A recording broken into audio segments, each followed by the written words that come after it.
bride, a girl in love now.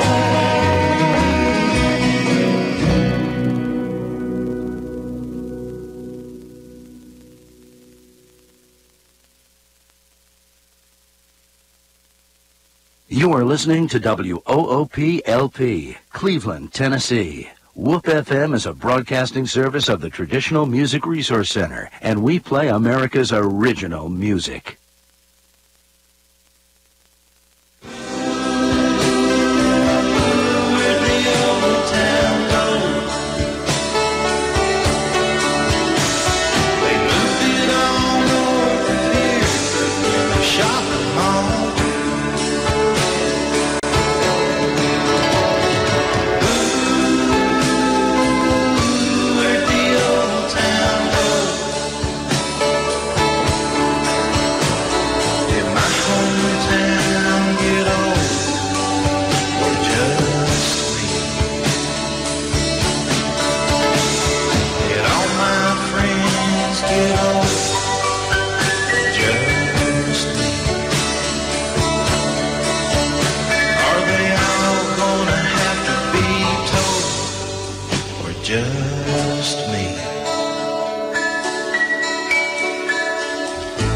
Good morning and welcome to Old Town Cleveland here on WOOP FM 99.9, or you can go to the internet at www.woopfm.com. You can call us here at 614-5553. Good morning, Debbie Moore. Tell me what's going on. Hey, good morning, Ron. It is December the 2nd, 2017. We'll be having our Christmas parade in downtown Cleveland tonight. I believe it starts at 6 o'clock. I think it's going to be beautiful weather for it. It's going to be cool, but it's not going to be freezing as it has been in the past. So I hope you guys will get out and go to that.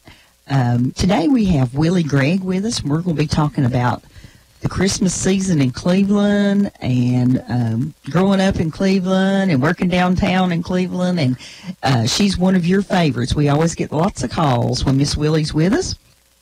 Anything else going on, Ron? Not to my knowledge. Of course, if you don't go to the parade, there is a football game on tonight.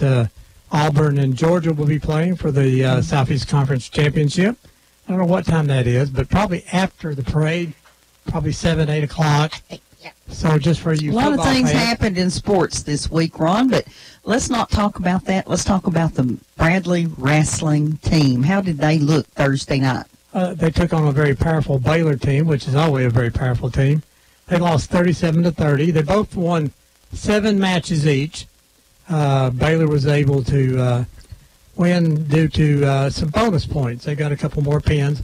They've got 3 or 4 guys right in the middle of their lineup that are, I guess what you call them, studs. I mean, they're really, really good. But Bradley had one starter out at least, and of course, they're replacing 5 state champions from last year. So tough thing, but they were in the competition. They're in Peachtree City, Georgia today at a tournament. So, and then I think Cleveland's, of course, in action, and Walker Valley, and all 3 good teams. We'll start our program called On the Mat, the wrestling mat. We'll start that next Saturday. We'll be here from about 9 to 9:45. It's the only live wrestling talk show about the 3 local wrestling teams, and we'll start that next week, and we'll see. Right now, I think Cleveland, Bradley, probably Soddy Daisy, Wilson Central are probably the 4 of the best teams in the state at this moment, and we'll just see who wins all that. We've got 2 months to find out. So looking forward to that. Sounds good to me.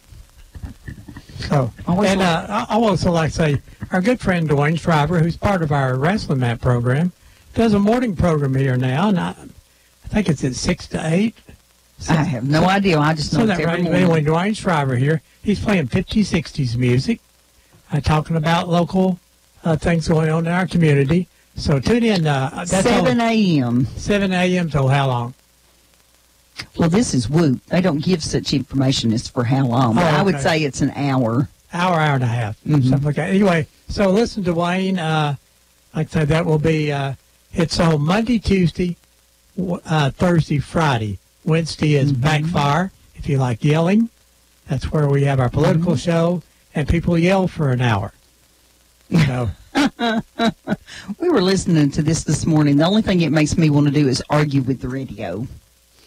But that's a whole nother story right there. and good luck to the University of Tennessee. Hopefully we'll get a new football coach here soon and start moving on and trying to get our program back together there. Phil Fulmer is the interim athletic director. That was announced yesterday. So good news. We'll see what happens. Well, we hope something good happens because it's a great tradition there in Knoxville, and we hope they can pull themselves back together and continue forward. Willie, you worked downtown when downtown was it. That's where everybody went. And we had Christmas decorations, and I remember it as a child. It was, it was everywhere, and we seem to don't have that anymore in the downtown. No, it's sad. We don't have that main thing going on, and it was just really something. We were all connected. Willie, start at Stampers and kind of make your way around the courthouse square. What would that have been like? Were you working there in the 1960s? I started actually working in 1970. Okay, what was it like? At Stampers. Who was working at Stampers then? Joe's worked there forever. Peggy, Peggy Burns, which was Peggy. Let's see, what's her last name now? Oh, it'll come to you when you get home tonight. But anyway, Peggy worked there right out of high school, so we celebrate her 50 years at Stampers about 3 years ago. Yeah, I remember so that we were now. all connected. Everything was connected, and we have our parade and start from one end and come on up and over from the Magic Shelf. I remember being in that crazy hilly parking lot and trying to get floats and kids and stuff to march. Yes. So we start at Stampers, and of course Stampers always has those beautiful windows there that they decorate. Yes. And as we go east, we run into the Horners. Now, who was working at Horners at that time? There was a lady that worked there many, many years, and I cannot remember her name. She's a lovely lady. She worked there at Horners, and, it was just forever. And it was a lovely, it was just something about that place. Mm-hmm. And, we had Pike Furniture there right beside Horners, and so we had a lot of storefronts that... I got tickled. I saw an Ola ad for Pike's Furniture the other day, and they sold quality furniture and caskets. Yes. Did they actually have a funeral home right there at some point in time? I think so. I believe at some point in time they had a funeral home right in there somehow. And so we come around the corner and where Cafe Roma is now, Draper and Darwin. That's where it's set right there. Yeah. Now Draper and Darwin was kind of like stepping back into time in the 1970s. Yes, that was really your type of thing. You could buy a little bit of everything. They wrapped your little gifts and all that. But it was a great place. It really was. I remember in the 1970s going in there and buying what was fashionable at the time, which was a pair of painter's pants. Yes. And at that time, women didn't wear painter's pants. But somebody thought it was fashionable and started wearing them. So, of course, I had to have some, too. And I went in there and I bought those painter's pants. And I believe it's probably C.L. Hilliard and his wife, Tommy, which is Ron's aunt and uncle, were in there working. And they pulled that heavy piece of paper off of that big roll and laid it on the countertop. And I'm standing there thinking, what is he going to do with that paper? And he rolled those pants up and took that big twine that was being held in that little cast iron twine holder, and he cut it off and he wrapped it and he tied it up with that twine and handed it to me, and I was like, okay. They haven't discovered paper or plastic yet here, but I thought that was really funny. But now by the time I remember Draper and Darwin, they didn't have any household stuff. It was just all kind of clothing, clothing, just a real limited supply of clothing. Limited, And I'd say, Ron, they closed that, in the early 80s, you think? Oh, yeah, I think so. Yeah, because CL had worked at Brown Stove, Hardwick Stoves, and but they really enjoyed working there. It seems like they worked with the ladies named Smith. And when you come across the corner there where Ashley Oinby has his office now, what do you think was there then? Shoe company? It had been Davis's dress shop. Yeah, and it was right there on that very corner where it had that real slick front. You know, everybody fell at least once a month. You know, we'd have a break down there. Yeah, the tile would get that was moist. The class place to be, you know. I don't remember the Davis shop being there. I worked at the Davis shop up at the Cleveland Mall when the Cleveland Mall opened, but it was a classy place, and it would say Davis, you know, right there on the floor in the tile, and everybody had those big storefront Where did you windows. get your Buster Brown shoes at? Applers. Applers, that was there. There was a little jewelry shop. Always remind me, a little old fella owned it, and I think they called it City Jewelers. And it was right there past Draper and Darn going north. Going north. Okay, and I don't remember that. Then we had that Ards Fashion Center, you know, there. And it was just, it was amazing, you know, how they, and we had to do all of our storefronts on, you know, to be prepared for Christmas. But you could not decorate the storefront before Thanksgiving. Right. That was our rule. And the rule was no Christmas till after the turkey. That's right. And that's the way we had it. And I did my windows. I usually did them, and it took quite a while now. We had to come up with the theme and the reason and all this. So it took a lot of time. Now you have people in stores that just does that. But we had to sell, do all of it, and bring it all about. You know? Oh, yeah, I remember at the Davis shop up in the mall, you had to keep all of those things, clothes on all those things. And it never failed. Whatever you put on a mannequin, and Somebody you took that wanted big stick and you put it all the way up at the top of the store, somebody wanted to look at it. That's exactly and they would right. want, and you wanted to say, "I'm sorry, that's on display." But of course, that's not what the displays were there to sell things. That's right. But I think that probably, I was trying to think what else, and then Diamond Leals had to be there when you was working there. Was Diamond Leals there? Yeah, it was there. Of course, it came much later, you know. And it was there. It came in there probably in, Bud Hope opened that thing up probably in the late 70s. I would think so. Bud Hope. Or I something. hadn't heard that name in a while. Well, it's probably earlier than that, Ron, because She was a, you know, we found at least 1970 ads and things that had her picture in it. What could you get at Diamond Leals, Ron? Fried okra. yeah, it was, Real fried okra. Fried it was like fried grandma. right before your eyes. I Right loved on it. that big grill, yes. It did. It was good, too. They just put no okra like, It isn't like that brown okra you get that's already breaded. yeah. No, it's that black, crusty okra that we all grew up eating. This still had some of the green to it. Yeah, you know, there it you wasn't go. burned out. It was good. It was real okra, and the desserts there were Of incredible. course, now there's Cream corn. She had real cream corn, too. It tastes like real cream corn. everything was good there. Of course, all the little drugstores had little snack bars, Yes. which were all just great. Mm-hmm. Dooley's drugstore and Moore's. Who else was there? Now, the restaurants today can have that same food, but what's missing is Diamond Leal and those waitresses. Yes, Yeah. yes. Because they knew every lawyer, every judge, everybody that walked in. When they walked in and sat down, they just bring the drinks over because they already knew what they wanted. Yeah. And it was a lot of teasing and It was talking, just fun and times, you know? and it was funny to me. I had done jury duty, and we broke for lunch and walked over there. Well, there's the lawyers from each side sitting close to me. They weren't sitting together, but they were sitting. You know, I'm just saying that the people, they worked together and they ate together and they talked together.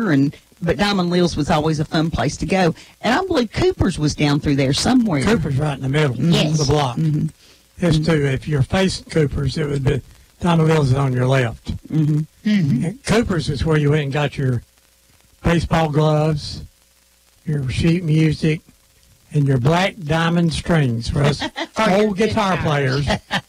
Black diamond strings was probably the worst guitar string ever made, but that's what you bought back in those days. That's what you played the Wildwood Flower with. That's right. You better believe it. They didn't break quite as easy, did they? No, They didn't break, and they sure did leave it good good and number did. on your fingers. Yep.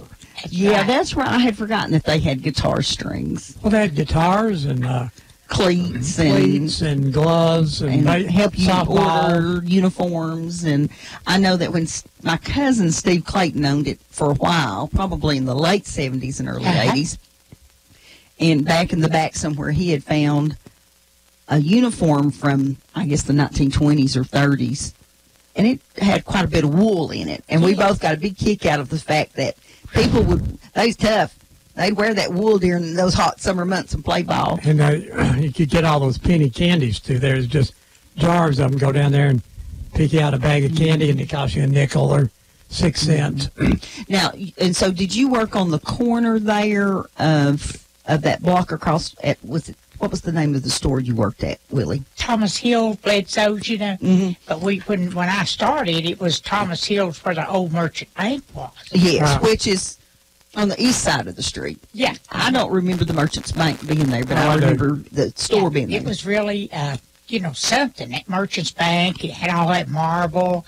Still a beautiful building, and then they had this thing downstairs, and you go down there, of course, water had built up, but it had all kinds of marble, and I assume that's where they went down maybe and had dinner or something.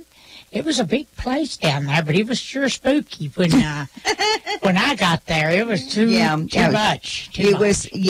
We have too much water in the ground around here for much of a basement. For them to have a basement, that was just too bad. Now, you said you grew up down in South Cleveland, down? Yes. Down there next to Boog and Suds? Yeah, right next door, Boog and Suds. I lived right next door to both of them at one time or the other. Uh-huh. So we were great friends. It was just awesome days, I tell you. Mm-hmm. And they're having a memorial service. If you guys weren't listening when we did the break-in this morning, Boog Sherlin, that was on our show the Saturday before Thanksgiving, passed on Monday of this week, unexpectedly.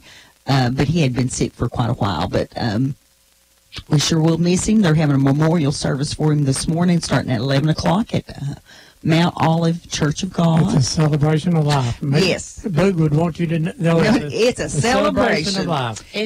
So you live right next to all these crazy folks. The Frasers. Everybody's connected to the Sherlins, the Frasers, the Ogles, Holloways, Greg's. You got Greg's in there. You got a bunch of them, Nice people, just hardworking.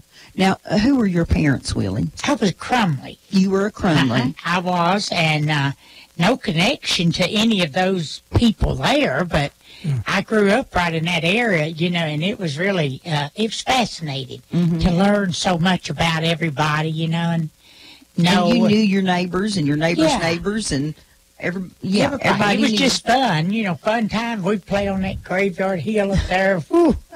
And anything we could do to make fun, we'd do it. Did you go to Tempton Hill? Yes, I did go there some, But that's a great school.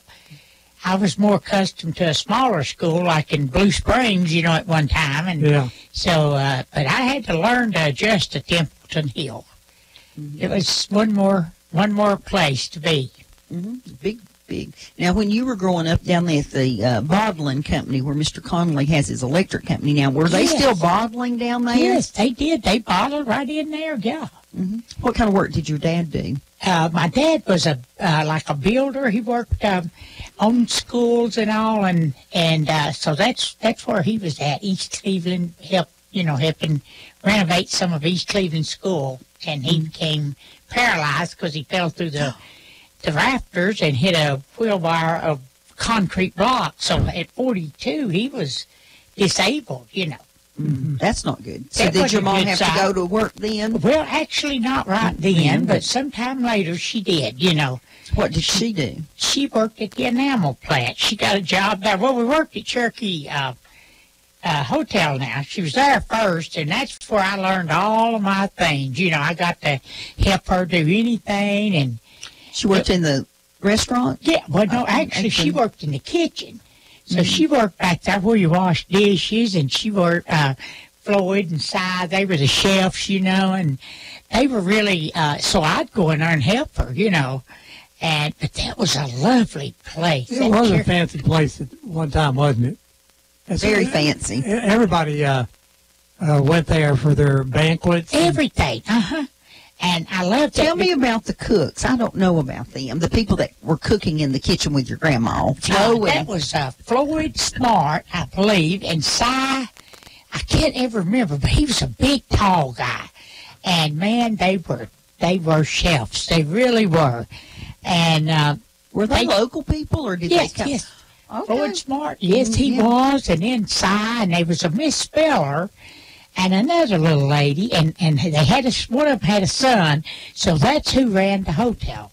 Mm-hmm. And they were not local people, but they were very nice people, and they always included me on their Christmas parties up there in that big Indian room, you know. And what did the Indian room look like? Oh, it was beautiful. It had big portraits of these Indians, you know, lined all the way around the walls, and it was fascinating.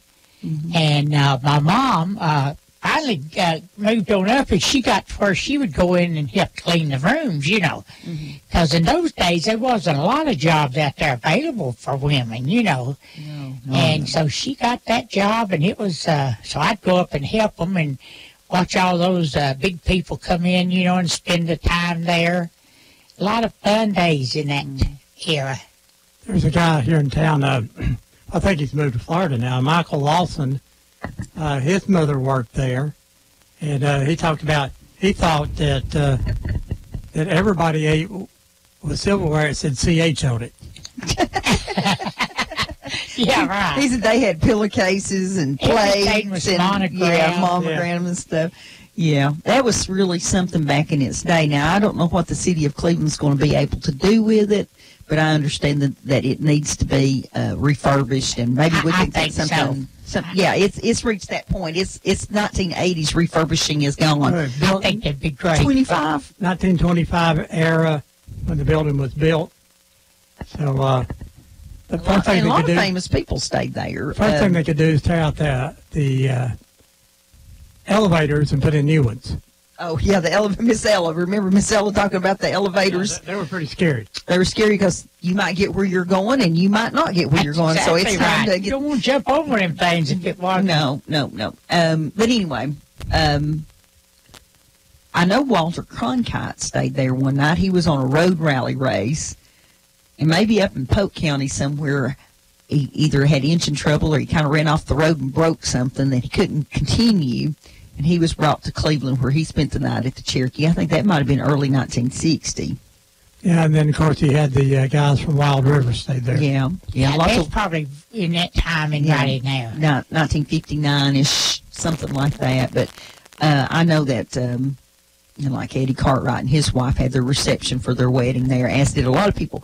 But when you start looking for the interior pictures, people don't seem to have anything much. That's what I know. But I saw a newspaper article that had photographs, and it looked like a lot of marble and stuff in the lobby and all that. Oh, yes. So by the time I got up to any age, it was already, closing down as a hotel. I think they had that fire there in the early 70s. So you worked for, who did you work for? Who owned the Bledsoe store? The place I worked, there were three gentlemen that, owned into it, and it was Sam Bledsoe, and then Alta Thomas Hill, Mr. Thomas, and then we had Herman West. So they were all from around the Sweetwater, Philadelphia area right there. So I worked for all three of them, but in certain timing while they finally, just closed out, and they each took their stores, and so we went their separate ways. Yeah, everybody went their separate ways, but we had a lot of fun times. So I started buying, and helping and all that. So I had a good life, had a great career, and in buying and traveling and going everywhere. But Thomas Hills and Bledsoe's later, we kept the name for 5 years, and then we relinquished that, and it came in to be Bledsoe's Men's and Ladies Shop, which was great too. It was great. We had lovely times, but it was just fun. Everybody knew somebody. I mean, if you were sick, the whole town knew it. Yeah. So we didn't have a lot of people, at that time coming in. Well, they were beginning to drift in with Bowater and places like that. But we had a lot of just When you real locals. when we're there at Bledsoe's and we crossed the side street there, that would have been Lay's Five and Dime. Yes, yes. And we all had to watch that go down in flames. You know? Oh, yeah, that was in the early 1970s. We've got out of J.W. Dodd's collection. Someone gave us a picture that they took from I would think, the top of the ramp at the courthouse Yes. of that fire, and it was quite the big fire. It was a big one. Boy, it was hot. And when they you were know, doing the history district downtown, the young lady that does the evaluations of the buildings was talking to me, and I said, well, it lost a floor. Yes. And she said, it did? And I said, well, I don't have a picture of it not on fire, but I'll be glad to share with you a picture of it being on fire. And it's obvious that there was another top story that apparently they couldn't repair, and so they just... Where Pioneer Credit is, it lost a floor, too. It was a 3-story. Pioneer Credit? Pioneer Credit was a I thought that was 3-story. the Hardwick stores down there on that. No, that was Pioneer Credit. Well, I don't know if it was before then, but they lost a floor there, too. Yeah. I think that was pretty traditional thing that happened when you had those old brick buildings that caught on fire. Yes. The roof would cave in and push the floor out, and then it's just easier to replace it. But we have Lay's. Now, what do you remember about Lay's, Ron? 2 things. Popcorn Yes. and marbles. Yes. That's why I bought all my marbles, and I bought all my... I've lost most of my marbles now, though, but the popcorn was, oh, my goodness, Oh, my what a goodness, smell. you could Smell it when you came in the door. We just come running out of the stores to go get it. It was fresh, you know. Yeah. You could smell it a mile away. And then I remember when they moved on down to 5 Points. Yes. I don't know why they would have made that move. I guess at some point in time that part of town was still really active. I don't really know. What was the Lay family's name what was his first name? Is that a local thing?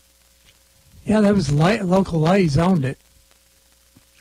You got the Lays on. They were 3 of those Lays Yeah. boys. I think yeah. 3. I think you're right. And they all, were in that thing. That was just somewhere outfit. I really liked that. Mm-hmm. Yeah. And I just remember I can hear the sound going down those steps to go downstairs to see the toy department. Yes. And, but I remember Lay's moving on downtown. You had Sturchie's that Bob White Yes. operated for a great number of years. Oh, yeah. Crazy Bob White. Yeah. And, of course, across the street, you could always get you a good Frosty and a hamburger from the Spot. Now, do you remember the bus depot being right there close to where the Spot's at? Yes, I do. I remember that right there, right in there. On the corner. Or almost on the corner where Brown's attorney office is. Folks, you're listening to Old Town Cleveland here on Whoop FM 99.9. You can go to the internet at www.whoopfm.com. We got Willie Gregg in here. We're talking about downtown Cleveland. We're talking about Christmas, the Christmas parades. Matter of fact, Christmas parades tonight, so just sort of good timing there. We're going to open up the phones now, so if you'd like to call, 614-5553. Once again, 614-5553. Do you remember when now Merchants Bank was there on the corner? Mm-hmm. They were first where you were at Bledsoe's. And Yes. do you remember them tearing down the old hotel there? Where Greens had a restaurant? Yes, yeah, yes, okay. I do. We'll talk about that in just a moment. I think we've got a call. Hey, go ahead, caller. You're live. Good morning, Ron and Dan. Good morning, Bullet. What's going on, buddy? I just want to tell you just a couple of places I worked. The first job I had was Emory Street Car Wash in 1965. I made 50 cents an hour. And felt like you had it made. Well, and then right behind Emory Street Car Wash was old Charleston Ocean Mill. I went to work there in 67. I made $1.40 an hour, and that's when I felt like I was really making money. But, that's just a couple of places I worked. I ain't gonna go over all of them, but Emory Street Car Wash, that was the first job. I worked with James Tatum and James Grantham, and I remember them cars used to line up all the way up Cook's Food Store right there on Broad Street. Mm-hmm. And man, we had to wash cars by hand back then. Mm-hmm. And it was a job, but I enjoyed it, and I'm listening to you this morning. I think you should have a lot of callers, but it's just a couple places I worked, and I just thought I'd call and say hi to you and Ron. I hadn't saw you in a while or talk to you. Well, thank you, Bullet. We appreciate you. Okay. Bye-bye. Talk to you later. bullet calling reminds me I need to get outside and get the water pumped off the pool cover. Or Bullet will be having to make a house call to my house to help me with the pool. Yeah, Inman Street Car Wash. When you come down that Inman Street, do you remember when the KFC opened, Willie? Yes, I do. Boy, was it crazy! Oh, it was. I'm telling you, that was something else. We really had. It was and the building, I believe, is still there. It was a really small building. Yes. And there was no indoor seating. You just had to drive up, and I guess your choice was a bucket or a bucket. I mean, there weren't a lot of choices in the beginning, I think. You probably could get an individual meal or a bucket. But on Sundays, I believe they had to have somebody there to direct traffic. I know it. It was just amazing. They flipped us around, and, they had the best chicken. I don't care what anybody says. Mm-hmm. That it was chicken good. was it. It was good. And we've looked at a lot of old home movies and stuff in the last few years doing these documentaries and stuff, and it always makes me grin real big. I'll see... I was looking at some from Turtletown, a little church that had met, and over on one end of the table, they must have had 8 or 10 buckets of chicken, and then they had a whole rack of RC Colas to go with it. Ooh, yuck.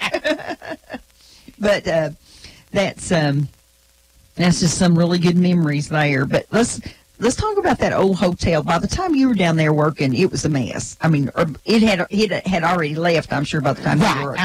It already... I don't know. I know the Catholic Church here in town started there in the early 60s. Mm-hmm. And I think by that time they tore it down. When Bradley County first opened up in the 1830s, there was they usually called them taverns then, but it was basically a hotel that you could get a drink and get a meal and get someplace to sleep. Well, then over the course of time, it turned into quite a hotel, and they called it the Coy House. And the Ard Hotel, Ron, is that Ard? Ard, something like that, hotel was in that position. Mr. Inman. Yes. The Inman Street's named after. It was the original proprietor there. But anyway, it went all the way from the corner of Ocoee and what's First Street now, almost over to where Bank of Cleveland is. Yes, yes. It was huge. And it was big. It covered most of that portion of that block there. Yes. I think, and because there aren't a lot of pictures of it, people look at me like I have a monkey sitting on top of my head, and I'm going, well, I've read a lot about it. And then by the time you were, I'm sure when you were growing up, the Bohemia, did you ever go to the Bohemia? Oh, yes, I did. And then, that was just not the place to go. Those rats were, they were. That's what we heard. They had names. Oh. And that if you would give them some of your popcorn, they'd leave you alone. They could snarl at you. They were rough-looking big rats. Gosh. And, of course, Cleveland National Bank's always been on that Inman Street. It's always been. Yeah. And, matter of fact, it goes all the way back to the 1860s. Yes. And it was just a little skinny building standing there all by itself. And then it eventually grew up around it. Those whole 2 blocks there at some point in time were called Craig Mile. Yes. Craig Mile buildings. So we go around, and, of course, Abel's. I remember Abel Hardware. Oh, yes. That was just a place to go to get your toys at Christmas or whatever. You just had to go to Abel's. Yes, and had watch repair there, too. Watch repair, my Wild Climber. Yes, they had watch repair. It was really, I was looking at the old pictures of downtown when we were talking about doing this show, and there were more than one shoe repair. Yes. That used to be the thing. That was Even after we were married, Ron would buy the big dress shoes, Oxford-looking shoes, the solid leather shoes, and we would get them resold 2 or 3 times. You sure did. That doesn't happen with today's shoes. No, it does not. No. They just, pitch them. Yeah. But well, we live in a more disposable world now. Right. We used to dispose very you quickly. repaired or reused something, and now we just throw it away. You repaired your television. Yeah.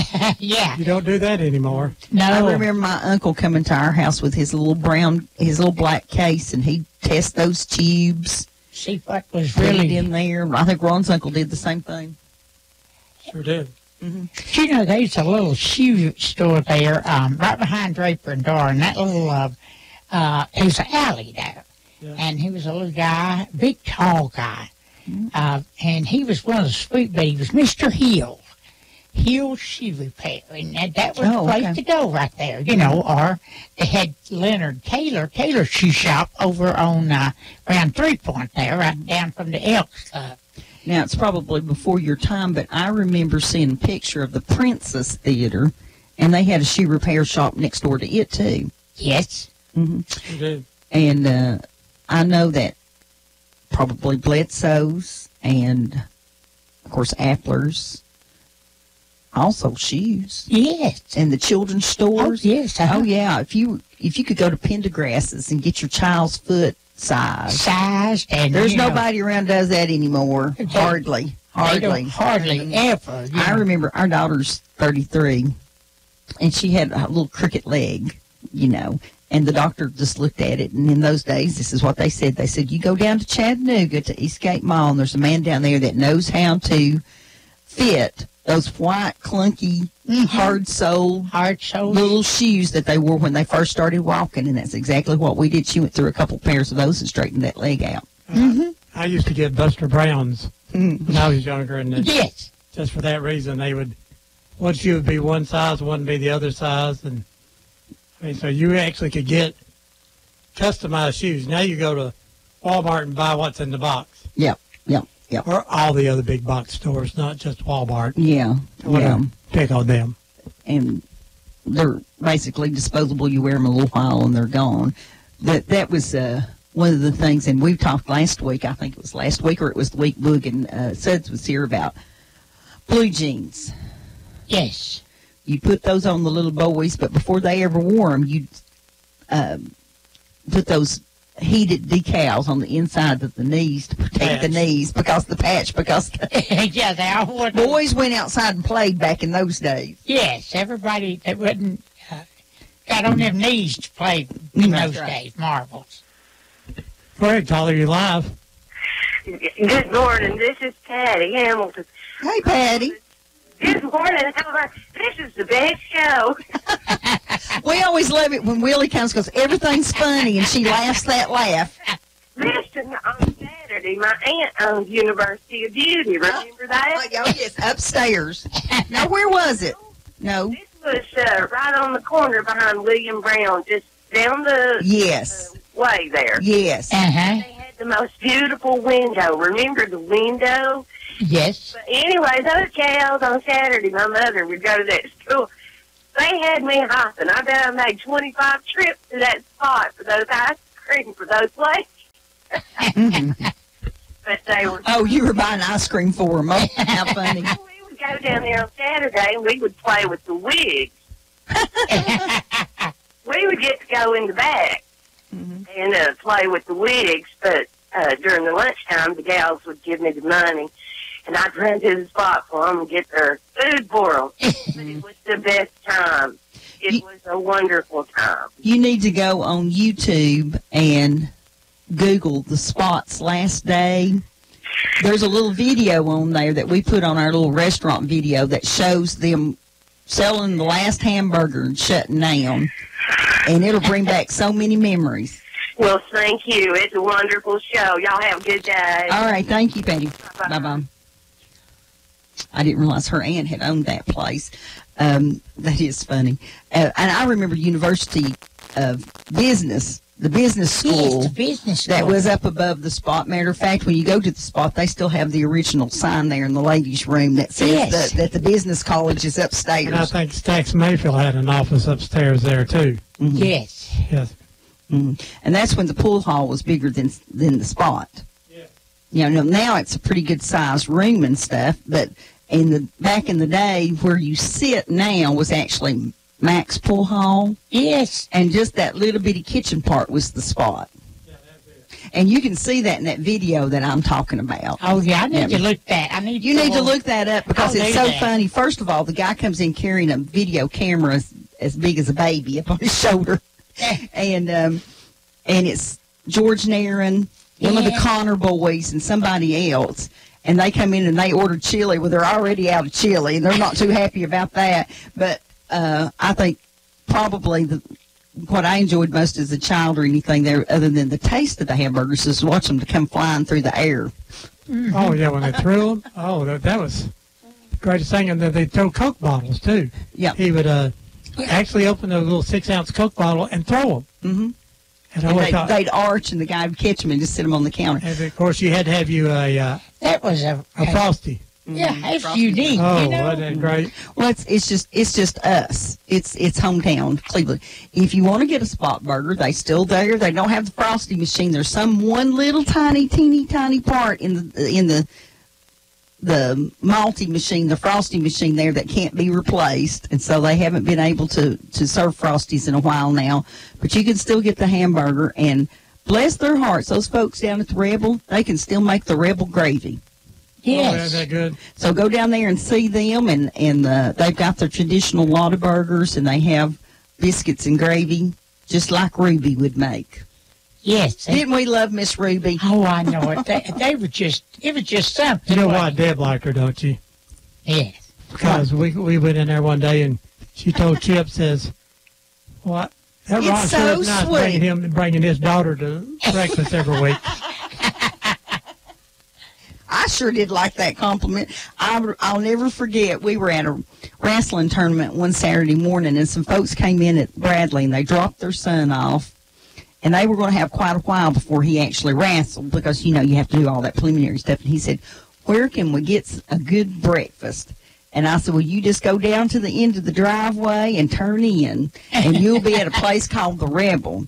And Miss Ruby will greet you at the door in I haven't been there today, but I assure you that she is decked out in her Christmas attire." Yes. Or her orange and white sweater. Yeah. Yes, she Yes. always had, she dressed. And they came back with their picture made with Miss Ruby, because she had on the whole Christmas earrings, the whole 9 yards. Had it all, And yeah. they said, "You were absolutely right. She was adorable." And the breakfast was an old-fashioned, that big, Just thick that. bacon, the whole 9 yards. But Martin has taken cooking lessons from Chip Bryant, and he does serve the original gravy. A lot of burgers the same. I mean, everything's Yes, pretty it's much. good. It's the same thing. A lot of burgers. The prices went How up. long's it been since you got your Lotta burger, Oh, Willie? boy. I Go need down one there of and those, get you one. because I Get you need to one. go get that. Yeah, but it's been a little while since we've had one. We've talked about it. We think we might have a hamburger split between the two of us for lunch. I get to eat one every 6 months. So. You have to see him eating it too. It's the best thing that's ever gone in his It's mouth. just like, I'm not Yeah, good. you just keep tasting. Yeah, but I remember. I think, Ron, did you buy your first bicycle at Cable Abel's? Hardware. Yeah. Well, I really didn't buy it. You thought you was buying it. Well, yeah. Well, my dad bought me one, but I had to do chores to pay for it. Yes. So I went through the layaway plan, everything, finally got it out, and he paid for the bulk of it, though. But he made me work. Yes, you had to work. I learned a valuable lesson is this working and getting things, this is going to be a hard life. Now, do you remember Bryant's Hardware that was behind Cleveland National Bank? Yes, I do. It's Jeff Pettit. Dr. Pettit made the greatest colored slides. He must have had a fantastic camera in the had to have. 1940s or 50s. And Jeff's always putting them on Cleveland and Tennessee history on Facebook. I always look at those But pictures. I'm not looking at the parade. I'm looking, you can see Bryant's Hardware back there, and they've got the screen doors that had the little aluminum curly things on it. Yes. With the little metal bird on it, and wheelbarrows, and all that stuff that we buy in antique shops now. Yes. Of course, my favorite was Ganaways when it comes to hardware. That's Just when you walked in and you could smell that saddle. that's what I love to And I smell always, I always leather. wanted to buy a saddle. My dad said, "You don't have a horse." I said, "Well, if I get a saddle, I'll get a horse." Yeah, you gotta have the saddle first. Yeah, I His thought, dad didn't fall for that. yeah, it didn't work. That didn't work. But we, I did get a horse, though, but I guess it came with a saddle. I guess they tore down Bryant's to make the parking lot for the Cleveland National Bank. Yeah. And then, of course, Cleveland Hotel was there on the corner. Mm-hmm. That was straight across from Chase Appliance. Yeah. And it burned in the early 1960s. I think so. Man, that had to be a big fire, Willie. Oh, it had to be. Now, I wasn't in on that one. I didn't see it. I usually run to, see what piece that was tearing down, burning down. But I wasn't in on that one. But it had to be. I believe the Town and Country and the Oh, hotel were both that whole destroyed. block burned. And we had loss of life there. Yes. And we had the fire at the Cherokee Hotel. The lady that was managing went back in for some reason, and I believe that she died of smoke inhalation there. So we had a couple of tragic fires in downtown Cleveland. CC Card Building is still standing. They have refurbished it. It's now on the National Registry.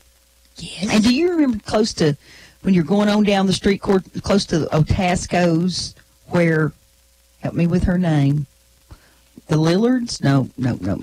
Was it the one what she owned? Did she do the Otasco store? Okay, they were. Oh, Ladies? No.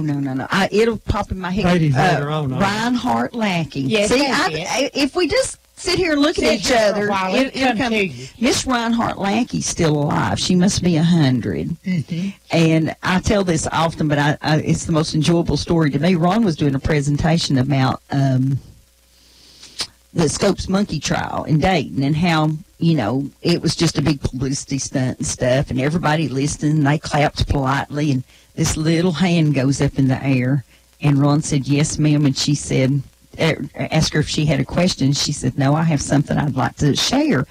She was 6 years old. Oh, During the Scopes monkey trial in 1925. And probably remembers it all. She remembered it because her dad was a lawyer and her grandpa was a judge, and her parents, she didn't get to go, but her sister, that was a lap baby, she was calling her because she had to go with the mama, went to the trial, and she heard them talking about it. And Ron's face, you had to see Ron's face, something that happened 85 years ago, somebody sitting there that remembered it. And she gave us a little insight to what her grandfather and father had said. I got two questions here, or one's a comment and a question. The first one was Cleveland Utilities. We don't do this much now.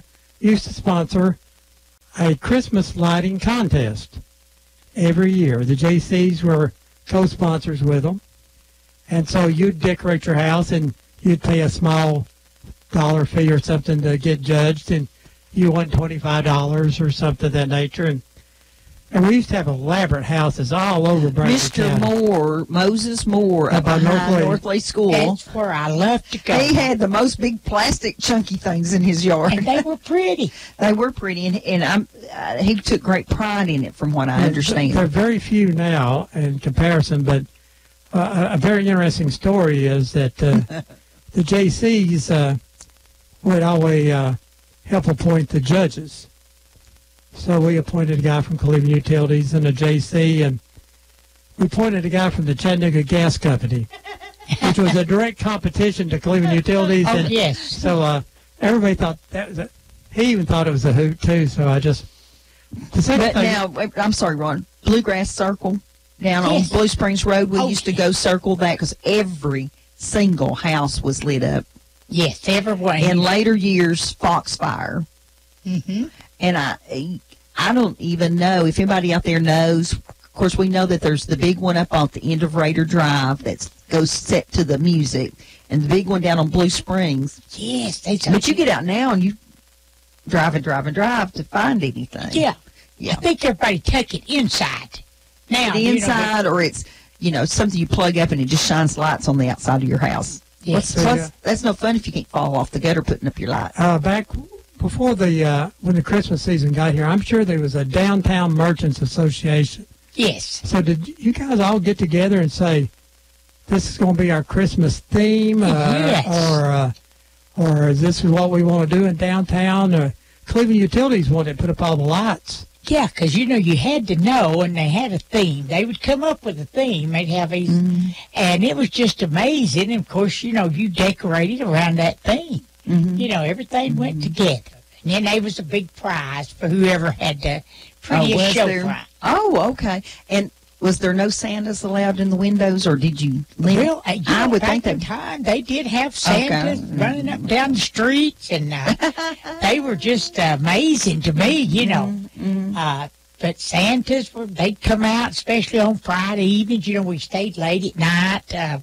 Even when I worked at Thomas Hill Bledsoe's, we had Santas.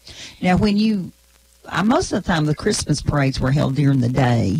Well, there was some Back day in and the some at day. night. So I don't remember a nighttime one, but the stores would stay open. Oh, yes, we did. Well, that was the purpose. That was the whole purpose, get you up there, and we could maybe sell you something. But It's the layaway system disappeared for a great long time, and a little bit of that's come back now, but it was always amazing to me. yes, you know, and you could put that in the layaway and you know, pay You didn't on have it. to hide it. Or lay by. They will Lay some by. of them lay by. You're going to lay this by, you know. But it was fascinating how they, you know, helped people that, you know, who didn't have lots of money, lots of cash for all these things. So they did that, you know. And And I remember my parents buying appliances down at Sturchie's. yes. And linoleum rugs. You remember the linoleum I rugs? do, you know. You Because, did I guess because we lived in rental houses, Yes, that you and you wouldn't didn't- invest in anything or didn't have the you money. didn't make a big investment to a home, you know, like that. We thought we was in high cotton when Mama got a new linoleum rug, and she'd buy plastic curtains from Yes. Blaze. And boy, they burn good too. I thought one window air conditioner in the house was the most exciting thing ever having in my house. We didn't have one of those for a while. Now, I used to have the fans, you know, you had to set them right so they drawed through the house. Yeah, Yeah. they'd bring Yeah. that stuff But through. due to my bedroom in the back, so I would get that cool air going out. I was going, yes. yeah. That's the thing, too, is that you look at the old pictures of downtown, and it'll say air conditioned. Yes. Yeah. Air Conditioned, yeah. And that sound of when you push that door open and the little bells would chime, and you'd hit that cool air. That was really something. Sound. Yeah, and they'd lose all their heat and their air when you opened that door. Yeah, every bit of it go right out the door, you know. And unfortunately, I understand, I understand why you take those big glass storefronts out when you had a lawyer's office and you don't need a good big glass storefront. You don't want to be seen, you know, Yeah, like right, that. So, right. Well, it's just such a liability and stuff, too. Yeah. But that was always, going window shopping. that was fun. Mm-hmm. You know, if you wanted to really go to Chattanooga, we'd go downtown Chattanooga. And Oh, my window shop. gosh, the And windows at Christmas in Yes. downtown. And we got ideas, see. We brought it to Cleveland. There you go. Yes, good ideas. Pickets in Chattanooga, you know, and then we just bring it up here. What would be the biggest sellers at Christmas time in a clothes store? Would it be shoes or belts or accessories You know, or just it- everything? It was just everything. You had a big mixture, but shoes was always a big thing at Christmas. Just a real big thing, you know. And Thomas Hills had that, you know, buy a pair of shoes and get another for a nickel. Oh, They made a that. big thing off of that. Buy one pair and get one for a nickel. So that was a big thing. We did that several times a year, and you didn't have a sale every week. You know, you had two huge sales, and that was, you know, you get rid of your summer merchandise, get rid of your winter in January and July. That's how you operated. You might just come in there and knock a little bit off or put up a sign, 25% off, but it was very unlikely. People waited you out. It seems like to me, I'm sorry, Ron, seems like to me when they tore down that big, beautiful house up there across from St. Luke's and built Woolworths and Pennies and all that, that you'd pick up there was something weird about how you paid at Pennies. I don't know if they had one of those things that Had a moved, tube. the tube that moved the money or Well, that was something. Miller's. Was that Miller's? Yeah, Miller's had Miller's that. had too. Okay, I just knew somebody had put their money in like a Yeah, bank you put tube. it in and a it little went canister, and it shot right up through there. It's really not any much different than a bank today. You just put that money or deposit in there and shoot it through the air. I think one of the hardest things I ever had to do was when I first started working at the Davis shop at the Cleveland Mall, the old Cleveland Mall, is have to run those credit cards. Where you yeah. put it on top of that thing, and you put that little carbon thing on there, then you had to I love push that, it. didn't you? I still have my Millers, where you run that little card through there. It was fascinating. Yeah, to do it was. that. It's also rough. You learn not to get your thumb in the way. That's You right, took your 'cause- thumb out. But we, the layaway stuff, and I know almost every shop would offer gift wrapping, Yes, that was one of the. and you definitely got the boxes free. And now you don't even hear of a box, hardly. No, we all just put it in the bags now. Now, when you guys were decorating, did you have real trees in the windows, or did you have artificial trees by the way? We had mainly artificial type thing because we had it so long that you couldn't really do, and we had to get in there and work on those mannequins and dress them, so it wouldn't be very likely. We did a lot of backdrops on those walls, and I mean, that could take days. it was. It's It's very tiring. Yes, I hated dressing them old women. I'd get one arm on, the leg fall off. Then I'd get the wig on, and I was working one day in the Merchants Bank building there, where our ladies' shop was. Had a big old huge wheel, and you could turn that thing on, and it'd go around and around and around.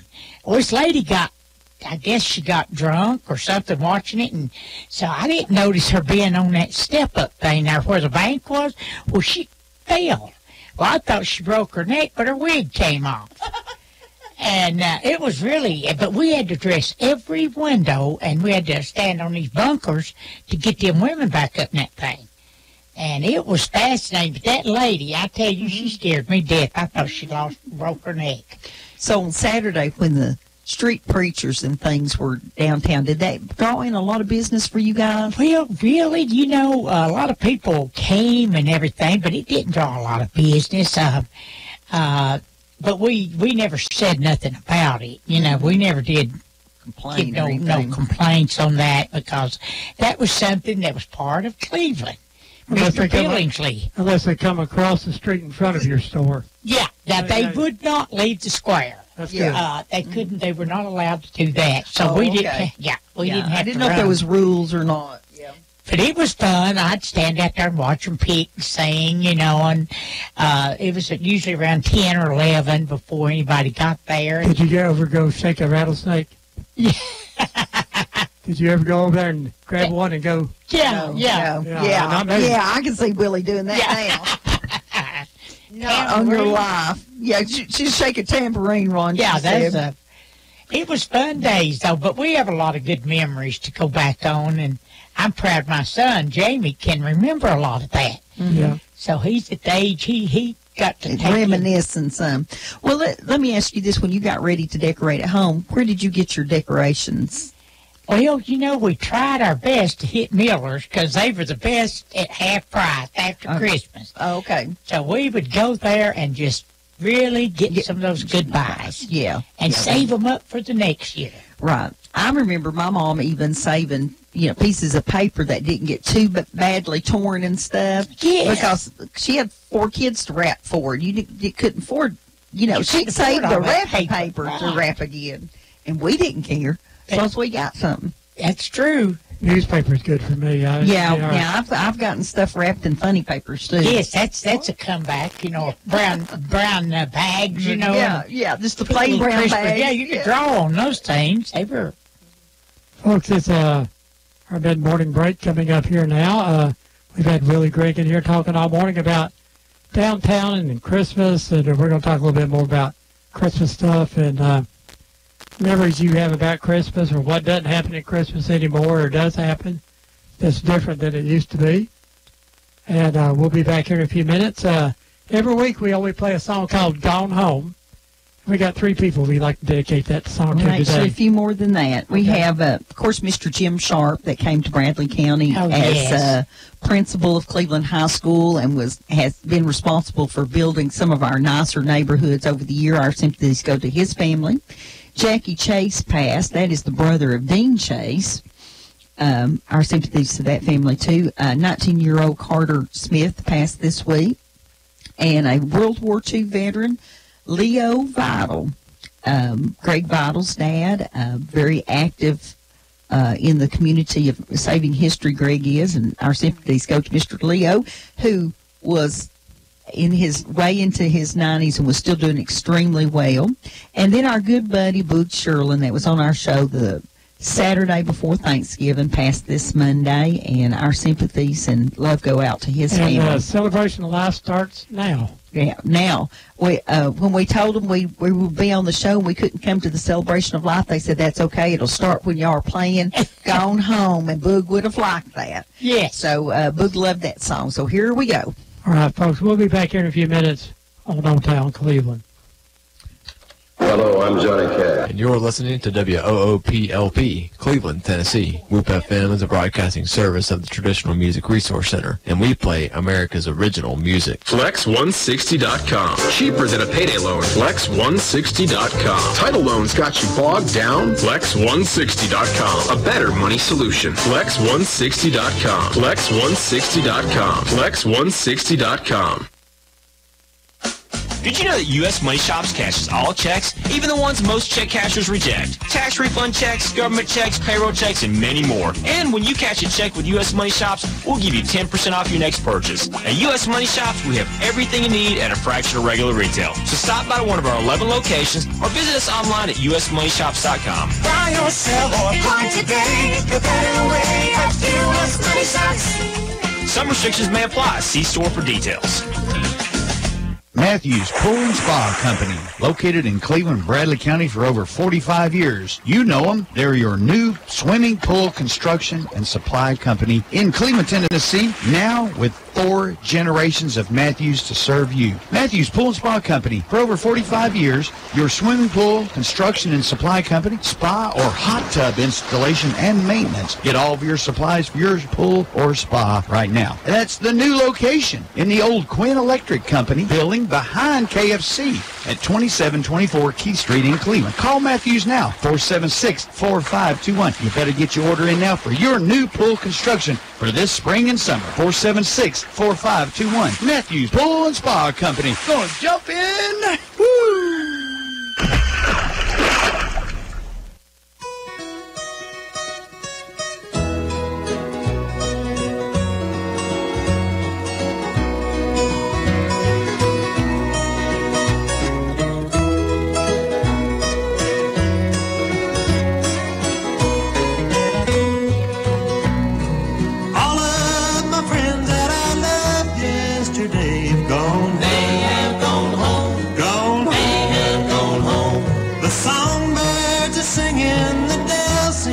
Say you've gone, they have gone home, gone, they have gone home.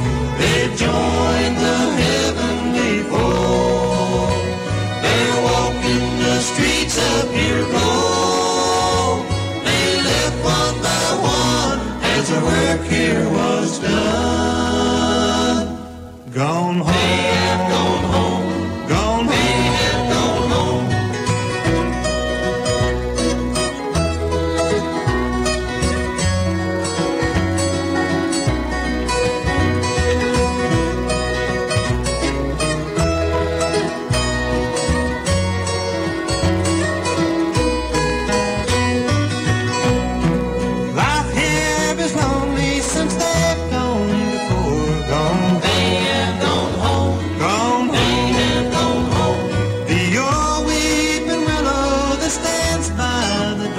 Sadly, they have gone home, gone home. They have gone home.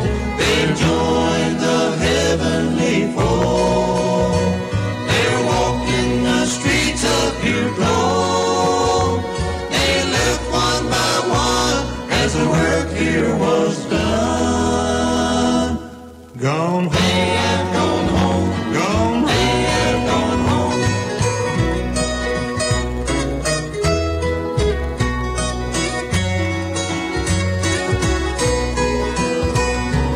Join the heavenly fold. They're walking the streets of pure gold. They left one by one as their work here was done.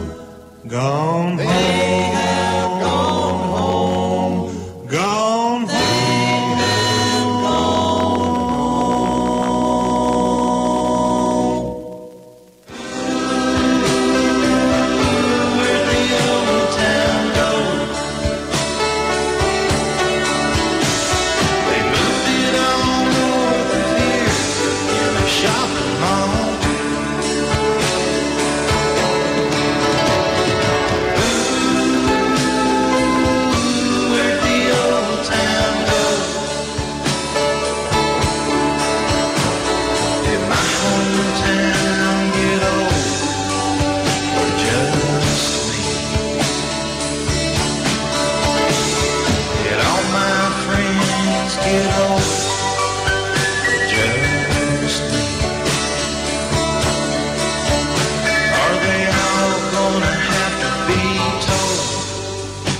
just me. Welcome back to Old Town Cleveland here on Whoop FM 99.9, or you can go to the internet at www.whoopfm.com. You can call us here at 614-5553. We got Willie Gregg in here. We're talking about downtown Cleveland and some of the Christmas activities that went on in downtown. And we'd like for you to call in and tell us what doesn't happen at Christmas now that it used to happen at Christmas.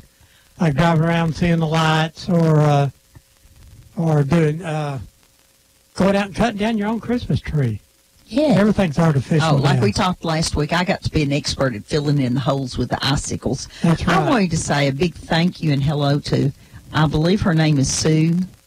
She lives up at Signature, and she sent me a priceless book, a 1929 book about Cleveland, and has pictures of the brand new schools in it, Templeton Hill and College Hill, that were built in 1925. I'm thinking seriously about scanning that book and making copies to sell, because I know a lot of people out there would like to have one. And I have seen Xerox copies of it. I had never seen an original, so thanks for remembering me, Sue, and sending that to me. Now, I know downtown, Miss Willie, there were some hospitals. Some hospitals. Yes. P&S and Spec. P&S, and we had Spec. Now, if you cut your finger, is that where you went? Or did you try to go see your family doctor? Or did you pour some kerosene on it? We just did the old country thing. Yeah. We poured it full of kerosene, and it didn't have any. If you stepped on a nail, you just cleaned it out, and you did go. You know. Right. My mom had a supply of hydrogen peroxide. Yes. And alcohol. Iodine. Mercurochrome. That stuff And you had to really be sick for a long time to go to the doctor. But I do remember as a child going to a doctor over there close to where Annabelle White had her big dress building later. What's that runs? Maybe Harrell Street, Spring Street, I don't know. Anyway, I remember he'd talk to you for a few minutes, and he'd look in your eyes and all that stuff. And then he would get out a little medicine bottle and pour pills out on his hand, and he'd pour them into a little envelope, and he handed you your medicine right then.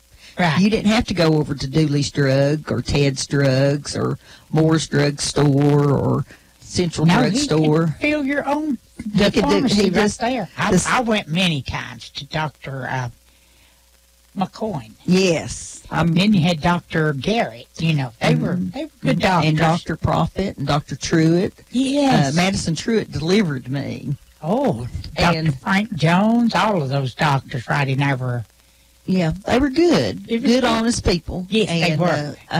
But I just wanted to mention them, and I think one hospital had 12 beds and one hospital had 14 beds. Now, can you imagine now trying to function with that would be bad. Talk about a wait at the emergency room. But I think that you always knew something was serious when they had to take them up to Specs Hospital. Yes, you was. That was a serious thing. Now, over the break, you were telling me about some folks that were down on Inman Street called Cunningham's. Yes, Cunningham's. Of course, they sold shoes, boots, and, carpenter overalls and things that, you just had to have, and those jeans and all that stuff. But she was such a lovely lady. Now, where would their shop have been? Right where Cleveland Bank and Trust is right now. They built that bank there. Yes. Okay, that used to be Town and Country Restaurant on the corner. Well, Cunningham set in between those and some more buildings there.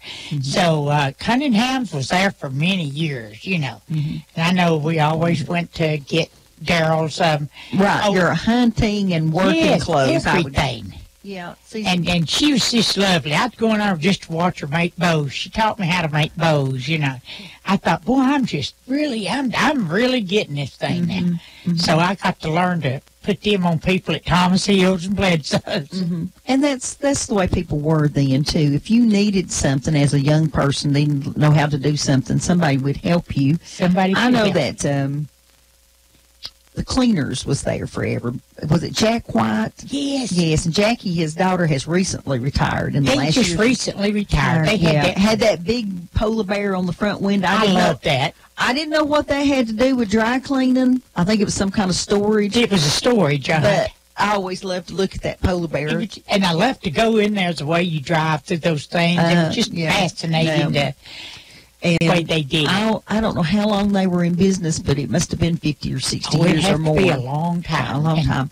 And then across the street there was the Atasco store that I was talking about earlier. I think a young man, Ron, broke in there one night, and he broke out the bottom of the glass and was going to climb through, and the top part fell while he was in the store robbing it. Came out and he cut his leg and unfortunately bled to death right out in the middle of Edmond Street.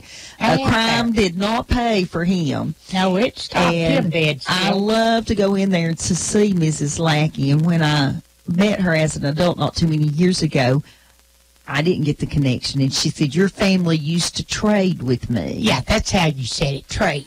And I said, oh, really? And she said, I was at the Tasco store. And I said, I still have a couple of toys that my parents bought me there.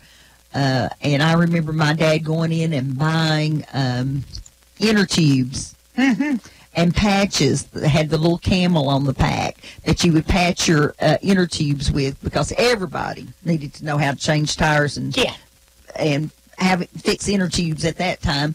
And you bought your shells for your gun there without having to sign anything. You just put the money on the counter and they handed you the shells. Yeah, here's but they had, I just remember them having toys. Of course, I was a kid, so I remember the toys, and she'd let you look at the toys. You know, she wouldn't, even when she knew you couldn't buy anything, she'd let you look at look at the toys. Get a good look at. Now, I don't remember the little Magic Chef restaurant that was right next door to her that would have been almost looked like a trailer. It was a little silver trailer. Do you remember who might have run that, or did you ever eat? Ruby. I was trying to think her last name, but she was somehow kin to the Yorks and Rogers and stuff like that. But she ran ran a good operation right there. Did you? What could you get to eat there? It had great hamburgers. I think everything was good. And she kept the same people. They were always there. She had a niece that worked there and had a friend's daughter. It was just really. Now y'all see why we invite Willie, that not only did she work downtown, she knew everybody else that worked downtown. I remember going to Thompson's Hardware down at 5 Points. Always Thompson's Hardware. And bless their little hearts, they had that huge aquarium, and I'd always want that fish that was hiding down in the bottom corner. And they would never tried to get me to change my mind. They put that fish in that little plastic bag, and they'd go over and put a little extra water out of the water fountain, which was probably a bad idea. It had chlorine in it, I hope. And bag it up, and I'd carry that fish, torture that poor little fish for hours till I got home and put it in that 29-cent fish bowl. And it died because I'd feed it 14 times a day the first day I'd have it. But Thompson Hardware was there, and I remember Mr. Thompson and them. It was kind of like walking back in time when you went into Thompson's Hardware, because it was a lot of probably 1940s kinds of things. He always stayed back in time, and then he knew everything. He was just a real sharp guy. And Thompson's Hardware, and buy them big old coffee mugs. I still got some mugs from there. When the Christmas parade was coming, it used to be, I think, around noon or something like that. How early would your store open, and how late would you stay after the parade? Was this an all-day event for you? Yes, it was an all-day event for us. We stayed on up, since it's Christmas was opening up, we just stay on up through the night. Well, not all night, but till it was around 8 or 9 o'clock. And that started off that Christmas shopping. And get paying on them lay-bys and layaways. Get paying on them lay-bys. So was it could you tell the difference because we had brought so many people into downtown that there were people there shopping, or? Yeah, it just bring everybody out. They just come in there shopping. It was like, everybody come out on that day. That's when I'd always start looking for a pair of gloves. Like, I didn't think to bring a pair with me. Yeah. I didn't have a pair, and I remember going into the stores and buying maybe a cup of hot chocolate somewhere and and a scarf and a pair of gloves or something. You'd always be cold, though. I mean, it'd be so bitter cold. I think that we don't quite have the cold weather. I that don't think we do either. We were talking about that last week, that people were saying at Thanksgiving they could always kill the hogs. Kill the hogs, and it don't get that cold now. No, I mean, you couldn't do that right now, I don't think. Now, let me tell you, Thursday it's going to be cold. It's supposed to be coming back in here, the cold weather. And so I think maybe that the parade tonight will just... Last night, I think they light the trees. They set us up in motion. And the pictures were gorgeous from last night. Oh, I had posted a good picture from 2 years ago when they were about to light the big Christmas tree there at the old post office, and I posted a picture on Old Town Cleveland there. Oh, well, thank you. I just turned around. I didn't realize what I was doing, and I snapped a shot, and I thought it was so good of the parade, of the Santa and Miss Santa coming in to help, and I think we stood there 10, 15 minutes trying to get the mayor, and this one, and the lights wouldn't come on the tree, but it was just fascinating. I thought I've never been back downtown after I left it, because it was kind of sad memories, but I did go back down 2 years ago and watch it. They're really trying hard now. They're trying harder. Trying. And the tree there at the post office was part of Lady Bird Johnson's Beautify America. Yes. And Robert Easterly was serving as our postmaster. And they brought in that tree for him to plant there. So that's been there since the early 1960s. And they have really it's done well. The tree is in good... But it was just beautiful, fascinating time, and First Baptist Church opens up with their caroling, but I didn't think I'd better try that last night. That was a little cool, you know. But it's fascinating to go Something that they did start that I'm sorry that they've stopped now. There, I guess in the 1980s, they started lining all the tops of the buildings with those little white lights. Yeah. And I thought it made it very festive. I like that a lot. And I guess it just got to be too much trouble. I don't know. Yeah, I think so. Probably didn't have the manpower to put it up. And well, I think that each store was responsible for their own lights. And so that eventually you say, well, I ain't going to spend money on lights when I can't pay the rent. Might be part of it, downtowns they have decreased. And now, we shopped a lot at 5 Points, and we would go to the 5 Point bargain store if you were just getting kind of like everyday clothes and everyday shoes and stuff. And when I got in high school, got my own job, I would go next door to Gregor's. Yes, I love Mr. Gregor's. Yes. And he would have something a little bit higher level or a little bit more modern, I guess I was looking for at that time.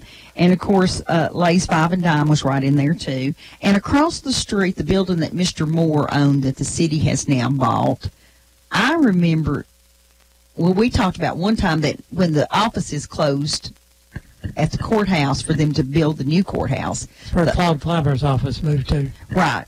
Well, a lot of the I think offices were down there from the courthouse, but I don't remember that. But I remember a cloth store being in there because everybody sewed. We all sewed. Everybody sewed, Need curtains, you make them. That's what you did. And now Ron was wanting me to make him a vest. And you can't buy regular material anymore. All that's out there now are the craft materials. That's crafted, Yeah, and I'm like, well... It doesn't have. It's not good material like we used to be able to buy gabardine and all that and make a suit. Yeah, you make a whole suit. I mean, people did it. I remember that. People just don't sew anymore. But anyway, at the 5 Point bargain store, you could buy cloth. You could buy shoes, dresses, pants. Just all kinds of stuff. And I remember the same 3 ladies worked in there for years. Oh, yes, they did. But I don't remember their names. Maybe somebody out there, maybe it's a relative What could of yours. you get at Beecher's? A beer and a hamburger. I don't know what it was before Beecher's, but that was one of those what we called a beer joint. Yes. That was downtown. Beecher Watson. Mm-hmm. And I remember how scandalous it was in the 1980s when they painted that picture of that girl in a bikini on the front window. Scandalous. Yes. And I remember going to Tip Top Food Mart. Yes. Yes. And now whose store was that to begin with? The Vaughns? Was that Tip Top and the Vaughn's the same store? But no, now Tip Top, it was up on Coy Street there. You know, Tip Top, Watson's Tip Top.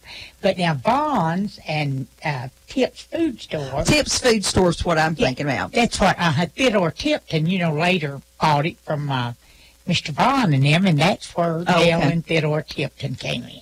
Oh, that's where the tip came in there. Now, we went there a lot. I remember that. That's where we did, I remember when my dad was sure that every business down there go out of business when they made you pay a nickel to park for an hour. Yes. Yes, that's... they are ruining their business. They're going to tear... It's going to run us all off. We always went to Cook's Food Store right there on the... Broad Street? Yeah. That was... and did your mama pay? I believe so. Once a month is what she paid. Maybe, yeah. Yeah, I think they could pay up once a month, on those. They'd sit there and write that stuff down, and oh my gosh, those little books. And can you imagine writing all that down?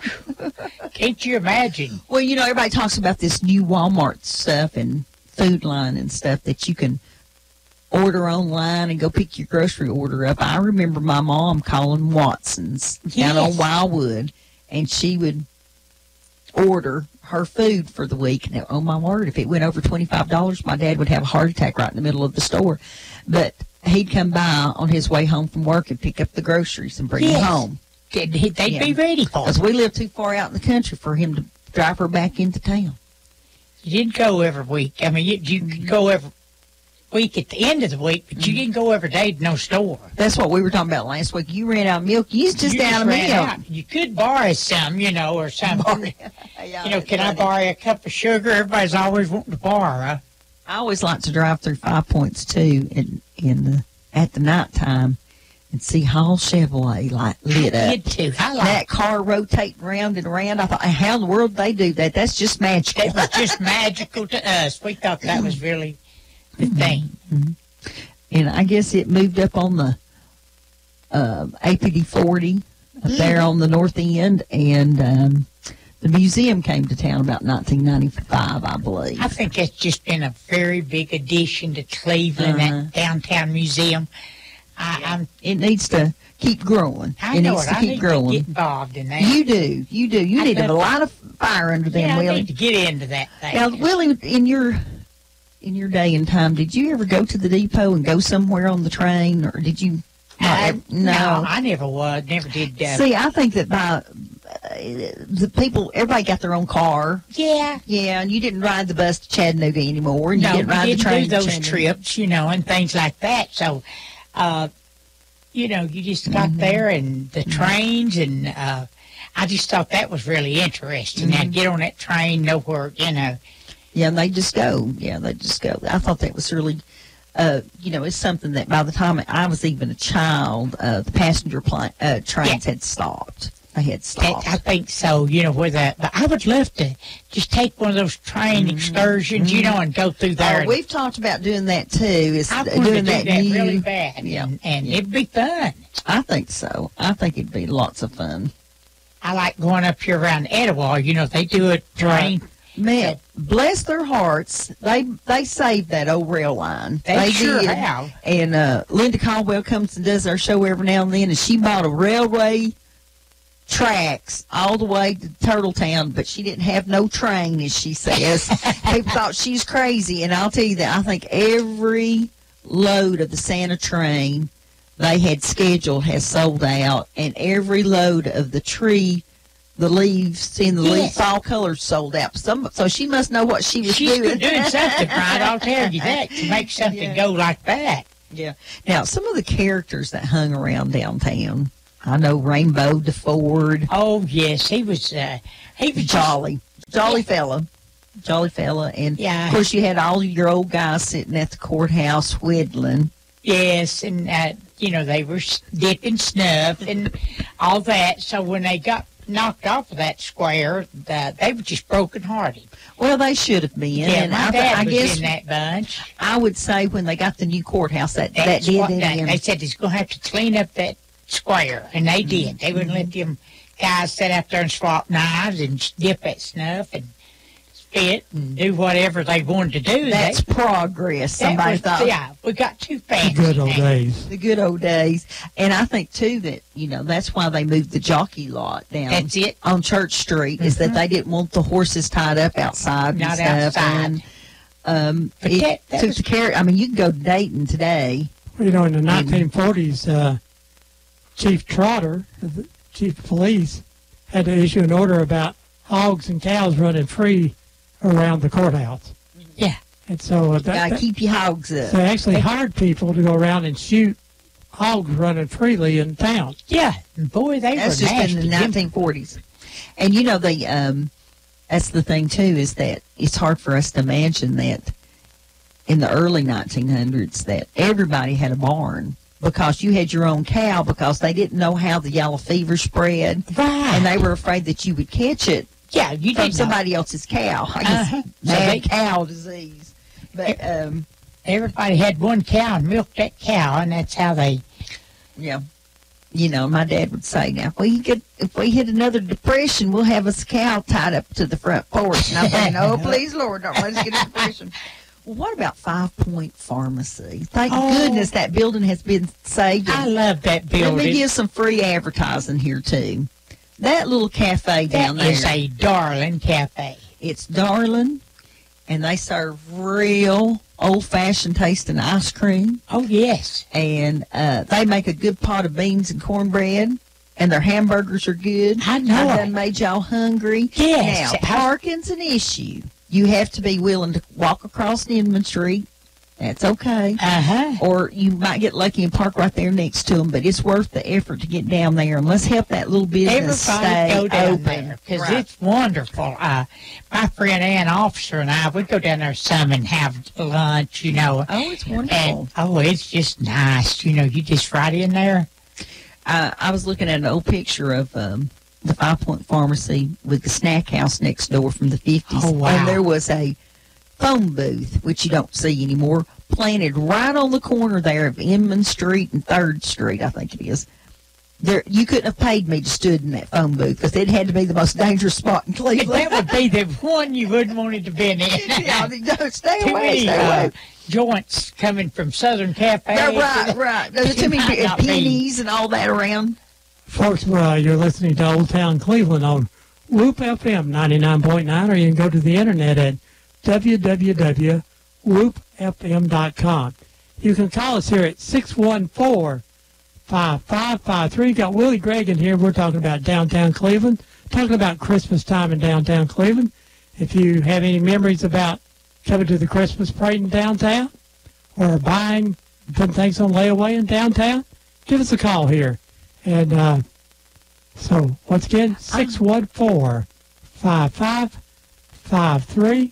I wish the guy who called us before and mentioned that his dad hung all the Christmas decorations, it seems like it was the guy from Hawk Plumbing for some strange reason, but It probably could have been was. Dan Hawk. yeah, It could have been. that maybe, yeah, it was somebody that, 'Cause it seems like since you mentioned that, but hanging all those wreaths, and we just had a. and we had put a picture on Facebook this week of that was great. just those big light bulbs, kind of like out of the Christmas Story, It was just I thought that was just something. But that Now, is I believe at some point in time we used to have a nativity scene on the courthouse probably so. because most communities did.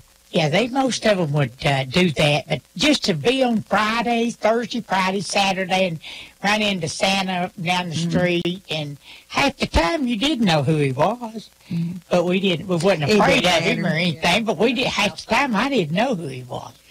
And I remember too, you go to that Christmas program at church. What'd you get when you left, Willie? What would every kid get? A little paper poke. That's right. It wasn't a paper bag. It was a paper poke. Orange and apple and Candy nuts cane. and little candy Nuts, canes. yeah. Those nuts in there loose, But yeah. that was so much fun, and some churches here in Cleveland still do it. that. I find one, I'm gonna hit them all. Well, it was so funny that, just even as a child, I thought, they just put that one little candy cane down in there, and it wasn't wrapped then. Yeah. You couldn't get them wrapped then. It was just that No, it's little, just a little candy soft cane. candy Yeah, cane. I love those little things. stick. Yeah, the Leo Leo the Lion candy canes. But that was always fun, and that was always a big deal to get that bag of goodies. And I'd carry it around to the top of the bag was I know. soft. It's just crunched all together, and we'd swap out of that thing, swap you this for that. And Go ahead, caller. You're live. Good morning. This is Whoop Radio. Old Polk County boy calling me. Well, Polk County counts too. Go ahead. I remember my uncle bringing us all. I had two brothers, and we'd walk through the downtown area, and like y'all were talking about, we'd window shop. And Harshbarger and Stratton. And, yes. All those together up there, and they'd have Christmas music playing and stuff. It was just... it was great. A good time of the year. Yeah, you came to the big city. Yes. I just want to comment on something y'all said. Boy, I really was sorry to hear that Boob Sherman passed. It was such a shock to us. He had just been on the show, like 9 days before. Right. And we sure will miss old Boog. And when he left here that day, he told me he loved me, and he gave me a bear hug and picked me up all the way off the floor. Yes, I really liked him. He was a nice fella and a good guy and friendly, and so I really hate to hear that news.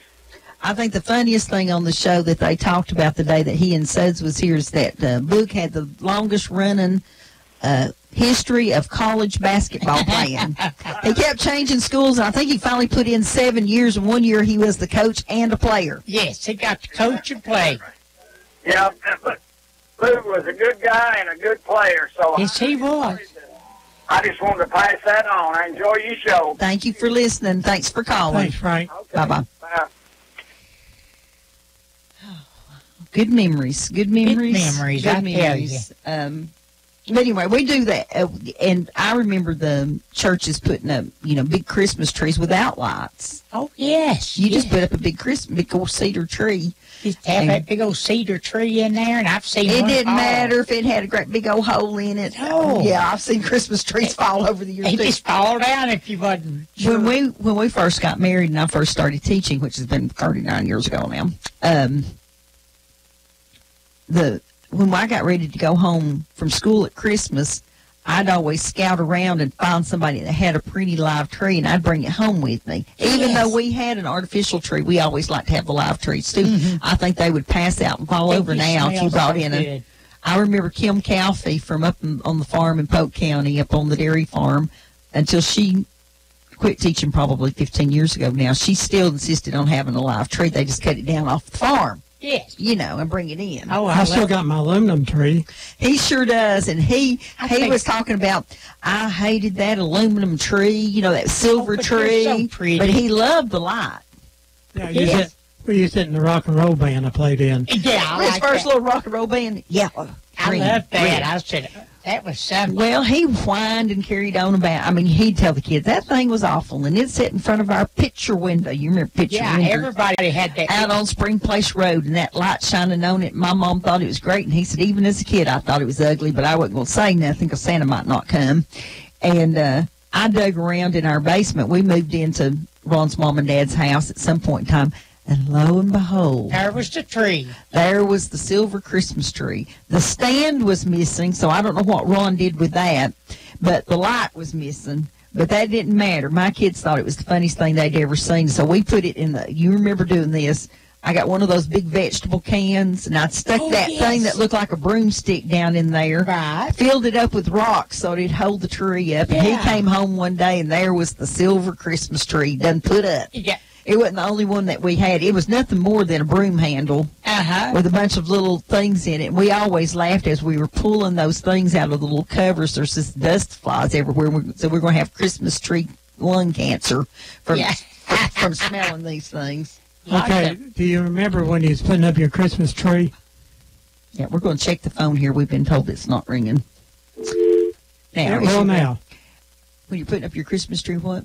That if one bulb went out, you had to sit there and find that one bulb. It doesn't start like that now. We got a caller here. That's right. Go ahead, caller. You're live. Good morning, Mrs. Marilyn. We always appreciate when you tell us our phone's off, because here at Whoop, we can't have everything work. And Morgan evidently is not there, too. Morgan's not here with us today. He had a... Planned on telling him we appreciated how much he helped you guys, and then he wasn't there. Yeah. Morgan's been a big help, especially since Ron's voice has been coming and going. Yeah. But Ron's doing pretty good today. He's on the mend, I think. Yeah. It takes a while. We stayed out past 11:30 last night. Woo. That's late for old people. It was late for me. Yeah, that would be late. You were talking about downtown and windows. Well, when I worked at Spring Place House of Furniture, we had one of those silver Christmas trees and a 5 or 6 foot tall stuffed Santa.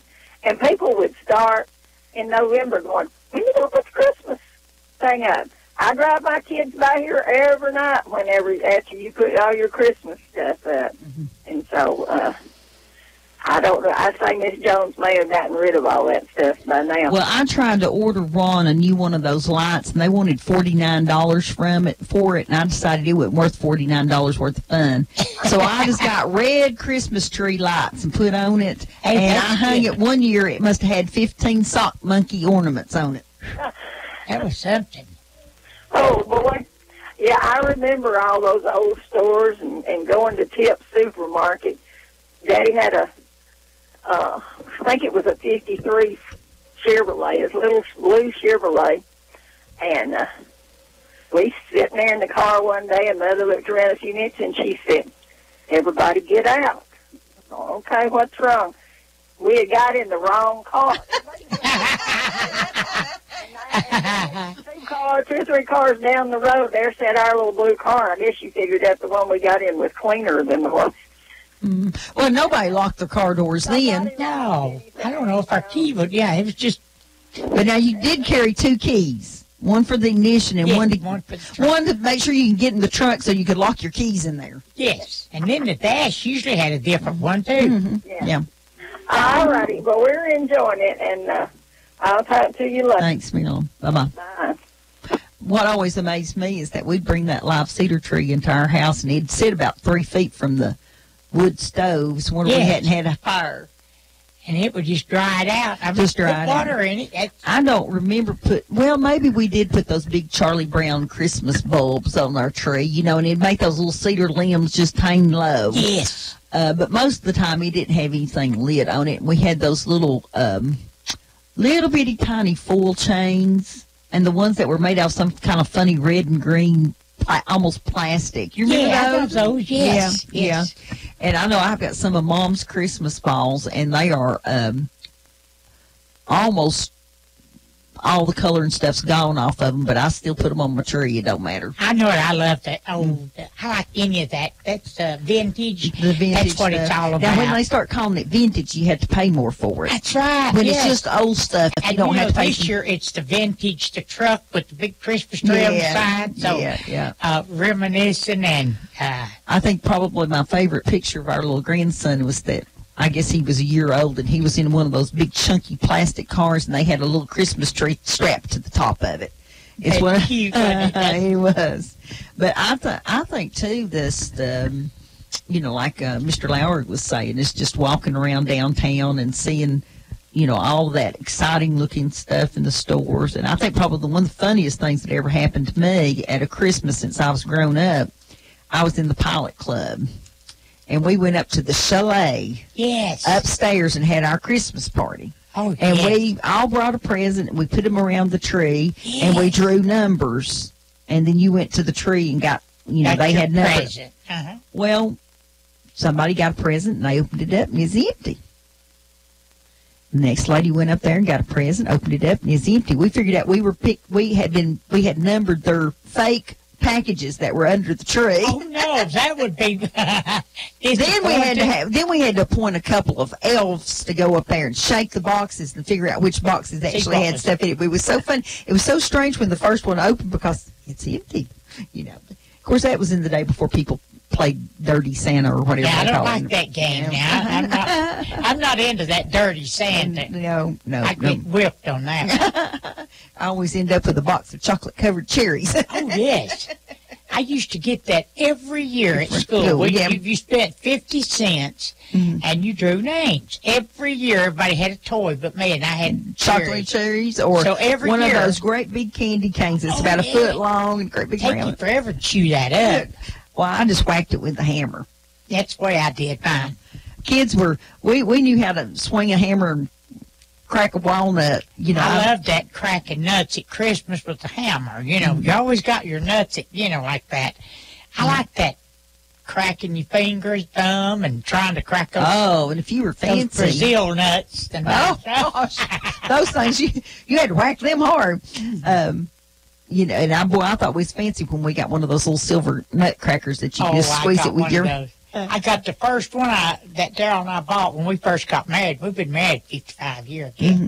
But we got that little bowl and then with a nutcracker, and you got a. But I said, we got a vintage thing. This is it. That's it. Let's just start calling everything at our house vintage. I don't know, Ron, what in your kiddom, in childhood, what was your favorite toy that you got at Christmas one year?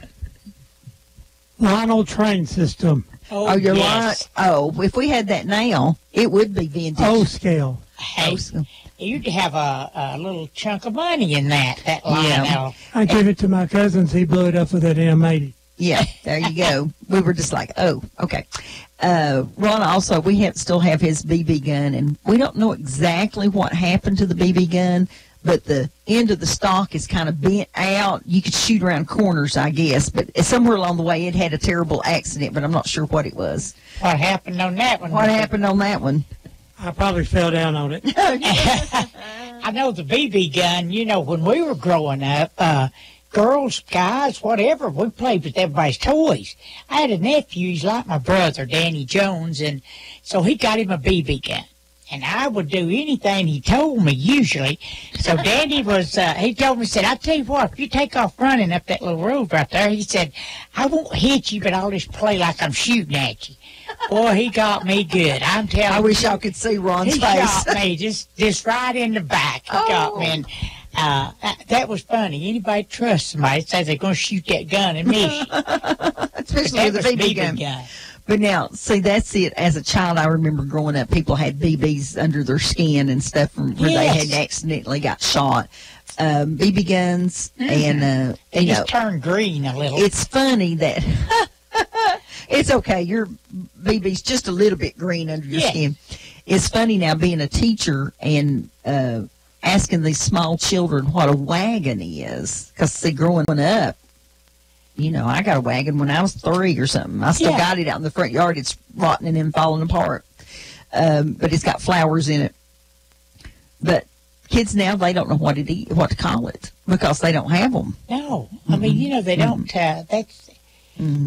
I just think they don't use their imagination anymore. They want to know what it turned into. Yeah, what does it turn into? Or it's not a wagon.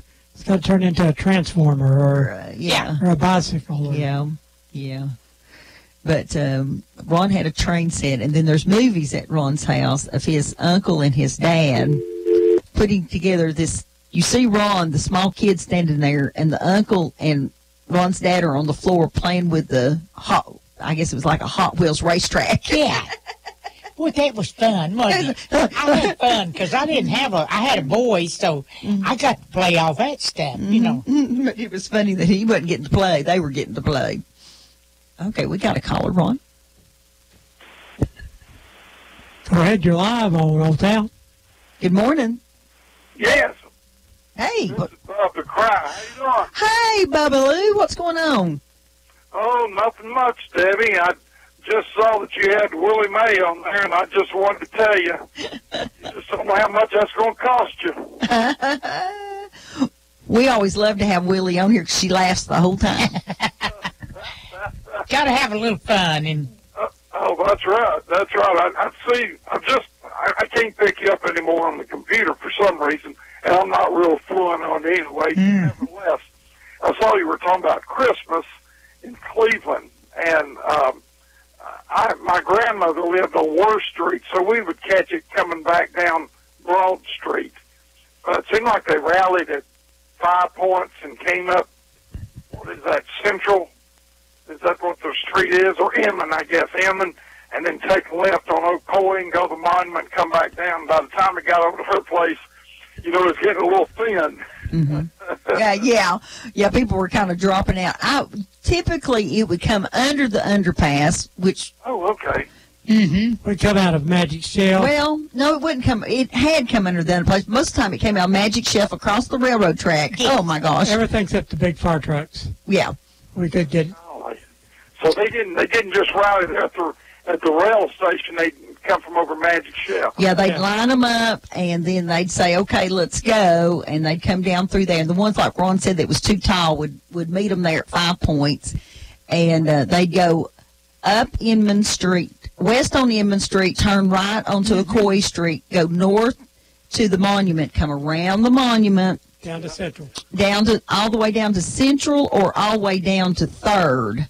And go back to Magic Shelf. 3rd, yeah, 3rd. Yeah, 3rd Street. 3rd, I meant, yeah. 3rd and go back over to Magic Shelf. Yeah, something like that. That's the old route. They threw candy and stuff, like Santa Claus would throw candy out of the bag and whatever, and had the horses the last thing and whatever. It was, you know, always a great time. I mean, people. I always liked the bands because you could feel the music. Yeah, and they had visiting groups come and whatever, so it was a big affair. Do they still have one somewhere around?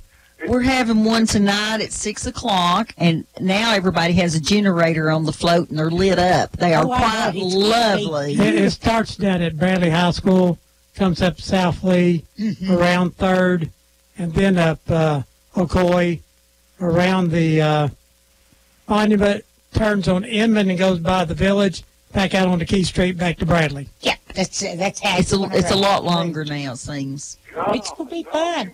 They get the march on this one, don't they? Golly, dog. I didn't know how they did it anymore. When it was something. Well, I just saw it, and I knew it was before my time. On the picture it said 1940. It's close. Tomorrow's my birthday, so anyway. Well, happy birthday! But you can. Do you remember when they used to dress up put all the stuff in the downtown windows?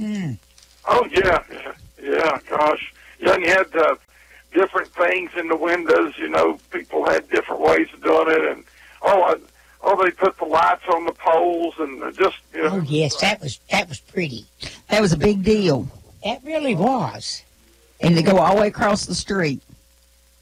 The old courthouse, you know, had the old courthouse, and we lived on South Lee Highway till I was 12. And, we moved to 4th Street there from the Army. Randy Fox was at 455 4th Street. I was at 555 4th Street. So we moved up 4th Street there, and my grandmother lived, like I say, over at Worst Street there at Card Apartments, and just go right through by the telephone. Once that Central Church of Christ had a little alley there, you go right out there and watch it. So it watched it from there, watched it in other places too. But it was always a big affair. I mean, people came out for it big time. Yeah.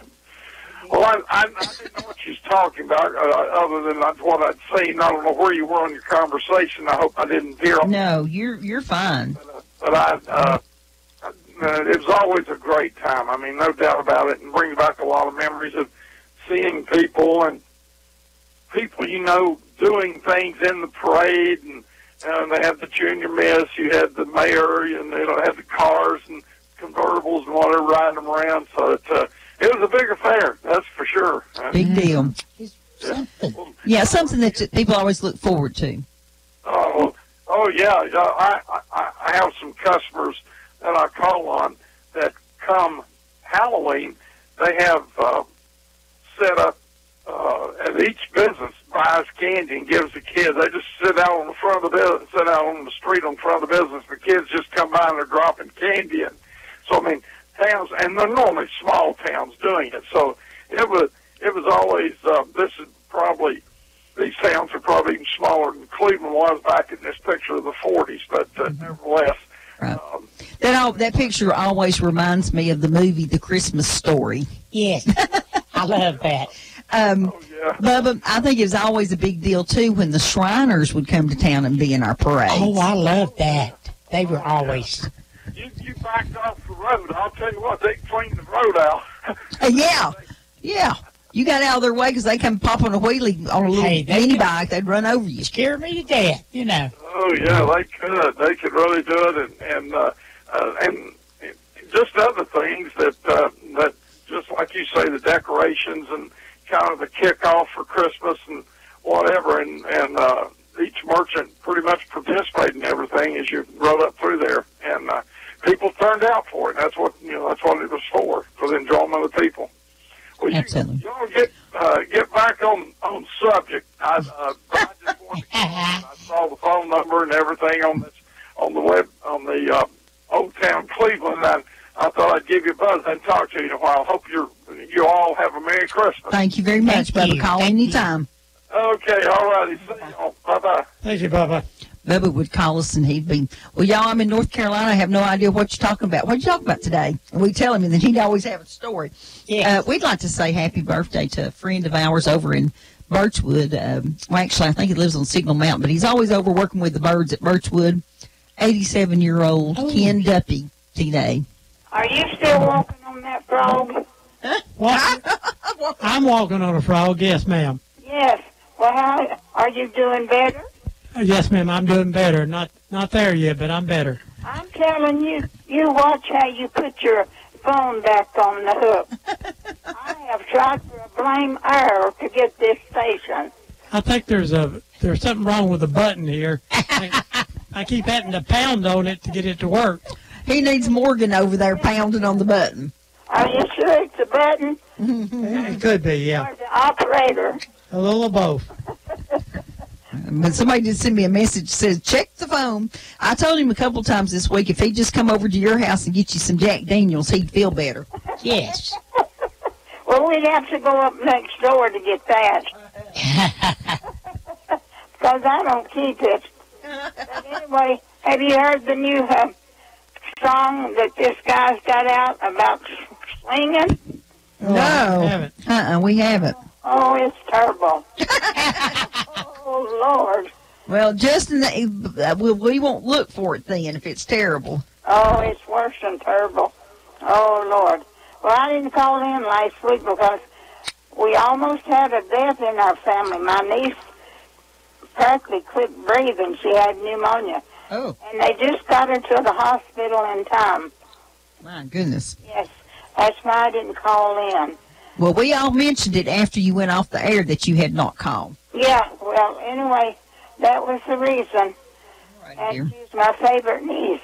Well, I hope she's doing better now. She is, but she's... And this is a reminder not to wait until you're just really, really sick to go to the emergency room, right? I know, but they took her straight to the hospital because the paramedics saw what was going on with her, you know, and all. But she's my favorite niece, and she asked the nurse if she could use the phone just a little bit, and she called me and wished me a happy birthday. So one of these days, I'm going to give Ron a big surprise. Okay. I'm going to call and tell you something, and then you got to whisper and tell him. Okay, I will. Okay. All righty. Have a good day. And have a good week, Joe.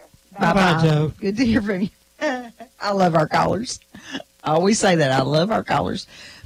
Next week, we have some of our friends coming over to talk to us that went to Allen School. Oh, wow. And I believe we have Larry Ledford from Polk County, and we have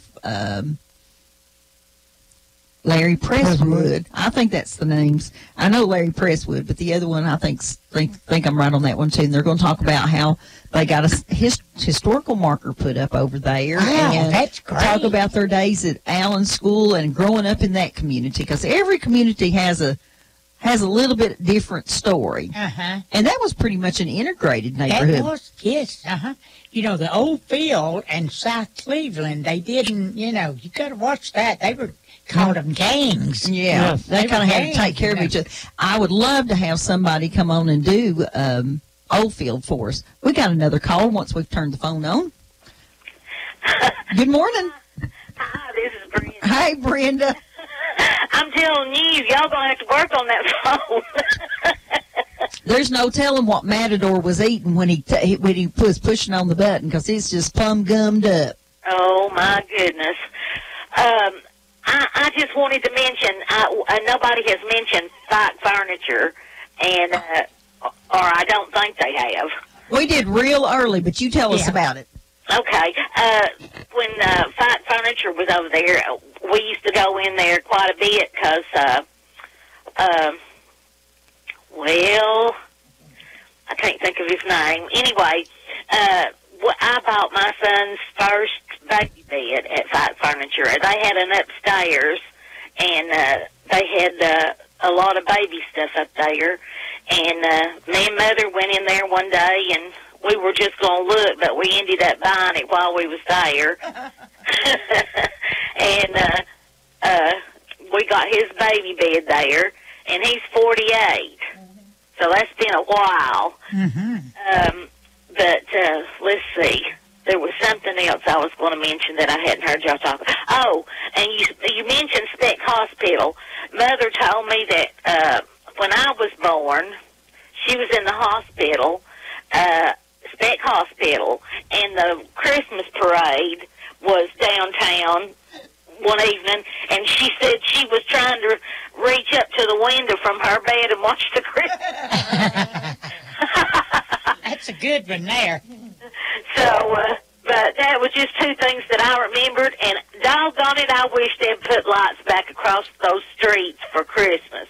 I really, really miss that. I do too. I really wish they would Go back to the old. Go back one time, maybe. A little bit. Visit Christmas. And you know, it's just I guess it's just the people that occupy the buildings downtown. It's just too much of an expense. And please remember to help those folks out. Go to Gardner's and eat, and go to the Spot and eat, and go to Cafe Roma. And when you need a gift, go to the Museum Center or the Red Ribbon. It's a little those shop places. there. There's lots of little shops right there by Gardner's. And we need to go there, and they're great. I wanted to try that little place out that y'all were talking about at 5 Point, where the old drugstore was. That's good. But I haven't been out in quite a while, and my husband works. Lord, he comes in from his job, and then he goes back out. He has to take on 2 or 3 jobs ever since I've been down. So it's hard to get him to get me ready and get me in the car and get me anywhere. Well, Ron and I figured out, Brenda, that we order a hamburger, and the one side that we order will be beans and cornbread. And I eat the beans and cornbread, and Ron will eat the burger or the sandwich, whatever it is. So you can eat there very economically, and it's good food. Oh, it's delicious. And the people there are delightful. Yeah, I've heard really good things about that place. They say the food is wonderful, and I would just love to try it sometime. I'm going to get him to one of these days see if he won't before he goes anywhere else, when he comes in from his first job, if he wouldn't just ride me down there and get me something to eat. Well, bless his heart. You have a good man that's working hard. Oh, I know it. He works all the time, and he's just now getting arthritis. I've had it for years, but laws of mercy, his hand was all swelled up day before yesterday, and he took on like, I thought, dear Lord, if you'd had arthritis as long as I have, you'd really be taken on. It's painful. But it is, I know. I mean, I've just lived with it for several years. But anyway, it was all swelled up, and he got to the doctor and got him some medicine this morning. He's so proud. He said, look at my hand, it had gone down. Good. Yeah, you have to keep after it. It does more damage. Well, Miss Brenda, we're going to get off of here. We're going to we're going to sign off and head out to Boogs Sherlin's Celebration of Life. Oh, that's right. I hated to hear that so bad. He was one of our listeners' favorites and one of our favorites too. We'll sure miss him. He was the guy that if somebody canceled on me, Wednesday night at 11 o'clock, I could call him and he'd come up with a show for us. Well, boy, I really enjoy I really enjoy talking to him on Facebook and stuff like that. He's so friendly and so nice. But I will let y'all go, and y'all have a good day. Thank you, dear. Bye-bye. Bye-bye. Mr. Ron, it's 12 o'clock. Willie, thank you so much for coming in today. Thoroughly enjoyed it, Ron. Always one of our favorite guests, even when our phones sometimes work. Great. Usually, the first time Willie laughs, the phones start ringing. So we knew, Ron kept pushing that button over there because he knew something was wrong. But thank you so much, and you've brought back so many memories. Well, and we hope you go out now and find your old pictures of downtown. Yes. Your old Christmas photos from downtown. I'm sure somebody's got pictures of the street lights and I wish I'd taken more pictures. Santa's downtown, and share those with people. It's up to us to save our history, and if you don't do it, the day you pass, history is gone, folks. Follow us on Facebook, Old Town Cleveland. No, you can't come to Old Town Cleveland. We got too many members there. Come to Friends of Old Town Cleveland. We'd love to have you as a member, and we put pictures on there all the time. And there's several other groups out there that does it. We all share among each other and work together. We just want to save the history. And, of course, we say every week, we'll always remember Pearl Harbor, but... Will we remember Aunt Pearl? See you guys here next week on Old Town Cleveland. Bye-bye, y'all. Hello. I'm the doctor. And you're listening to WOOPLP, Cleveland, Tennessee. WOOP FM is a broadcasting service of the Traditional Music Resource Center, and we play America's original music. Another SOS, and you're stressing, and